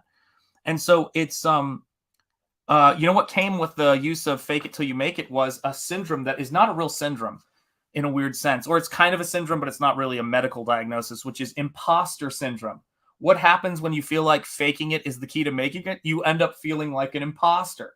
It's terrible advice. And I'm going to be really strong on that point, because it, not because I'm like, oh, if you've said this, you're a bad person, or if you've ever thought this, no, we're not here to do that. That stuff is garbage. I'm saying it because if you think that and if that's been in your mind ever, get it out of your head. Get that stuff completely out of your head, because it's holding you back. Yeah, I love it, man. You're absolutely right. It cracked me up. Yeah, same is terrible. When my students would say same, I used to say different. As long as you're green, you're growing. As you are ripe, you start. As soon as you're ripe, you start to rot. Absolutely true. I would say the same thing. Yes, exactly. How about emulated till you make it? I would say if you want to make it, or if you want to be successful, or if you want to achieve things, look at the people who are doing the things you want to achieve and do what they do as much as you can. Try to do what they do. That's everything. Yeah. Feel the fear, do it anyway. See, these are all great bits of advice, because life is ongoing. It's not a destination. And if you're hunting for destinations, like if you think like anything, when you get too, destination based, it's not about not having goals. How do I word this? How do I get my crazy head out of this, out of this sentence that I can't finish? It's, but that's why these streams are real. It's like, I don't have a prepared speech or anything like that. But if you want to, be a comic book artist, look at what it takes to be and you want to be a successful comic book artist. Learn from successful comic book artists. Don't learn from people who aren't successful. But as you well know, if you're streaming and you're putting yourself out there all the time, your lies are going to catch up with you. And you guys watch that. So just apply that kind of stuff to your life. Who you are as a person may very well be way beyond what you ever thought was possible. And if you make a low bar for yourself to achieve by faking something you're not, you are overwriting the potential serendipity of who you are coming to the forefront. I guess that's the best way I would put it. So put invest in yourself, not in your self-concept. Invest in yourself with learning new skills and learning things that are timeless and valuable. Learn to do things. And then don't always think about following your passions, but bring your passions with you. And you will be somebody, if you're somebody who is useful and can provide people with a service, can provide people with something that's an actual physical, good or skill, you will enrich the world in ways you can't even imagine yet. So I don't know where all of you guys are going and what the end, goal is for your lives. But I do think that everybody has something they can bring to the table. And the more people we have in this world making right choices, and which is to say, to take accountability, to work hard, to do their best, and to be inspired by, the better angels of our nature, the better the whole world is going to be. It is not a small thing to do any job well and to acknowledge greatness around you, that there are great people out there who have skills that are beyond what any of us can imagine. But that is not what the entirety of life is made of. The entirety of life is made much more of, and good life and active life is people making good, kind, consistent decisions. And I will tell you this, there's very few points in life where you are ever going to say about the important things, oh, I've arrived, I'm done being a parent and growing in that way. It's just the way it is. Yeah, back, boots, and heels, indeed. Let me see here. You never drift into greatness. It must be honed and sought after through hard work. Yeah, I just love working hard. Ditto is also a Pokemon. That's true. Oh, man. Oh, my gosh. Yeah, I do love Ditto, though. Feel the fear and do it anyway. Amen. How about emulate it till you make it? Yeah, that's also a good point. Yeah, leave the world a better place than you found it. Guys, the simple act of, if you see trash, instead of going, oh, people are so disgusting, just grabbing the trash and throwing it away is so much more than a critique. It's better. I've got to run off to work. All right, my friend, you're still my favorite motivational speaker, Painter. Great stream as always. Thank you, Michael Bancroft. Thank you so much. I appreciate it. Apparently, I'm feeling quite quippy right now. That's what happens, right? I never know how a stream is going to go. And take care, Michael. Have a wonderful day. Love to the family. You never know how the day is going to go. You never know how a stream is going to go. And you cannot imagine a couple hours of comments. So you just have to go out there, stream, and watch it happen. And some of the most magical moments, magical fights, boxing matches, anything that you see in this world, no one saw them coming. They weren't planned. They weren't, weren't people saying, oh, like this is going to be it. Sometimes the ones that we build up the most are the ones that, fall flat. But it doesn't mean that, you shouldn't try to promote things or hype things or do whatever it is that you got to do out there. It just means leave your life open for things to happen by only being consumed by the work you have to get done that day. Like saying, all right, this is what I do. If I do this well, one of my favorite bits of advice, in the world was by, and yes, Hail Moss, how you doing? Good to see it. One of my favorite bits of advice I ever heard was that Navy SEAL commencement address, where he talked about every morning, make your bed. And that, by the way, that's another great thing. Clean your room is another great one from Jordan Peterson. But every morning, make your bed so that you start the day with something, an accomplishment, something you've accomplished. And the same thing goes to me with taking care of your workspace. Do your stream, post your artwork, go to your desk and paint every day. But define success by little things like doing the dishes, taking out the trash, making your bed. If you start doing that, you start to learn the joy that comes from accomplishing things, and take a moment to celebrate it. Don't just go, well, I make the bed, but what's the big deal? Say, no, I made the bed. That's great. I'm doing something positive. Do you know what I mean? Learn how to celebrate those things and learn how to pay attention to them, because they aren't small things. Tell the people in your life who are important to you that you love them, and say, I did that today, and for me, another one of my things is, and whatever fickles your fancy, do what works for you. But I try to pray every single day. And that's the thing I try to accomplish every single day. And that is, like many of the things in life, it's like, is there a point where you're faking it till you make it? I think it's behave it, and it'll take you where it takes you. That's the amazing thing. I know what you mean. Yeah, indeed, guys. There's lots of, I mean, what if you're told you're trash and you will amount to be a failure, and you simultaneously hate and or do not seek the approval or value the opinions of people in general? Wow, that's a good one. Let me see here. What do you do? Well, because I've had that experience. So what do you do with that? That's a good question. That's an interesting one, because those are two separate things. First of all, you have to learn what opinions you value, right?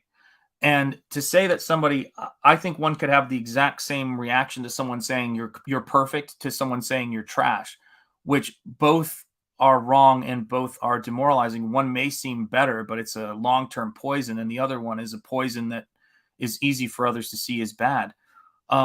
If people look at something you're doing, or look at the work you're doing, or even look at you as a person and say those things are true, all you have to do, frankly, to completely dispel that notion is do one thing a day that is not worthless. So you make your bed, they're wrong. So that's it. They're wrong if you make your bed. They're wrong if you're kind. They're wrong if you don't go and try to destroy somebody's life on social media. They're wrong. You know, trash is something like perfection. Trash is something you'd have to work every day on to be good at. So when, you can't fall out of the basement, and you can disprove that in 1 second by doing something good and doing something positive. So yeah, that's one of the easiest things in the world. The two easiest things in the world to disprove are perfection and worthlessness. You have to work hard to be worthless. And that's what it is. Whenever I feel down, I remind myself of Vanna White. She gets paid $3 million to touch glowing boxes. Vanna White's awesome.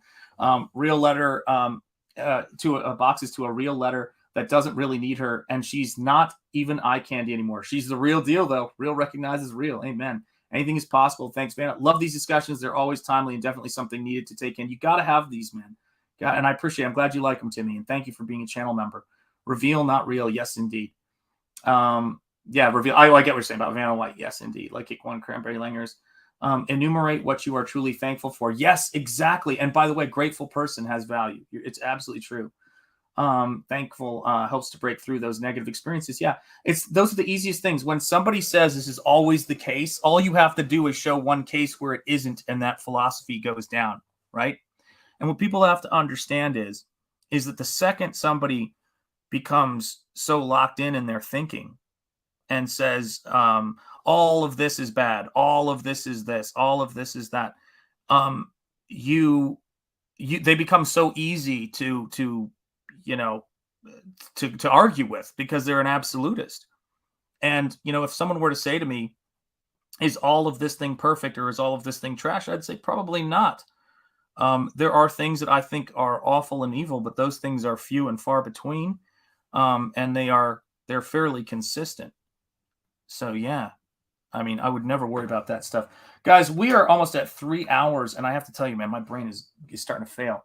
Sorry, I gotta dip out yet. I'm wrapping up myself. So, by the way, if you're here still, stick around for the end credits, because your name is in there, or check them out later. Yeah. You guys are cracking me up. Absolutely, guys. So listen, guys, I'm going to wrap this stream up, because my family should be home soon, and I gotta get some food in my system. I'm passing out. So if you're telling it to yourself, you should you'll still do good things to tell yourself that you're not. Yeah, well, here's what I always say. First of all, don't ever tell that to yourself. Second of all, just do those things.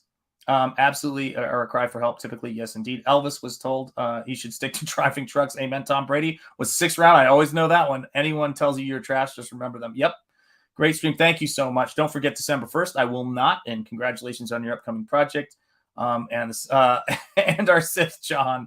Okay, thanks, Sean. God bless. All right, guys. To all of you wonderful channel members, you're going to see your names in the credits. For everyone else who's been here, thank you so much for being here. I appreciate you guys. All this stuff is from the heart. Have a wonderful day, a wonderful week. All good things I want to come to you in this world.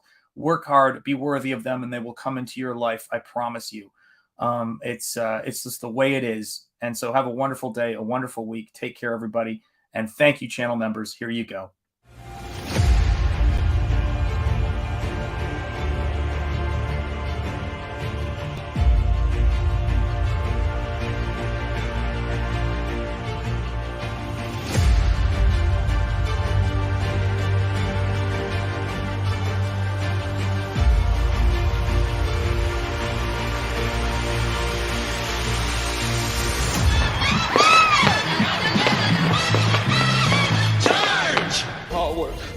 dedication, hard work, dedication.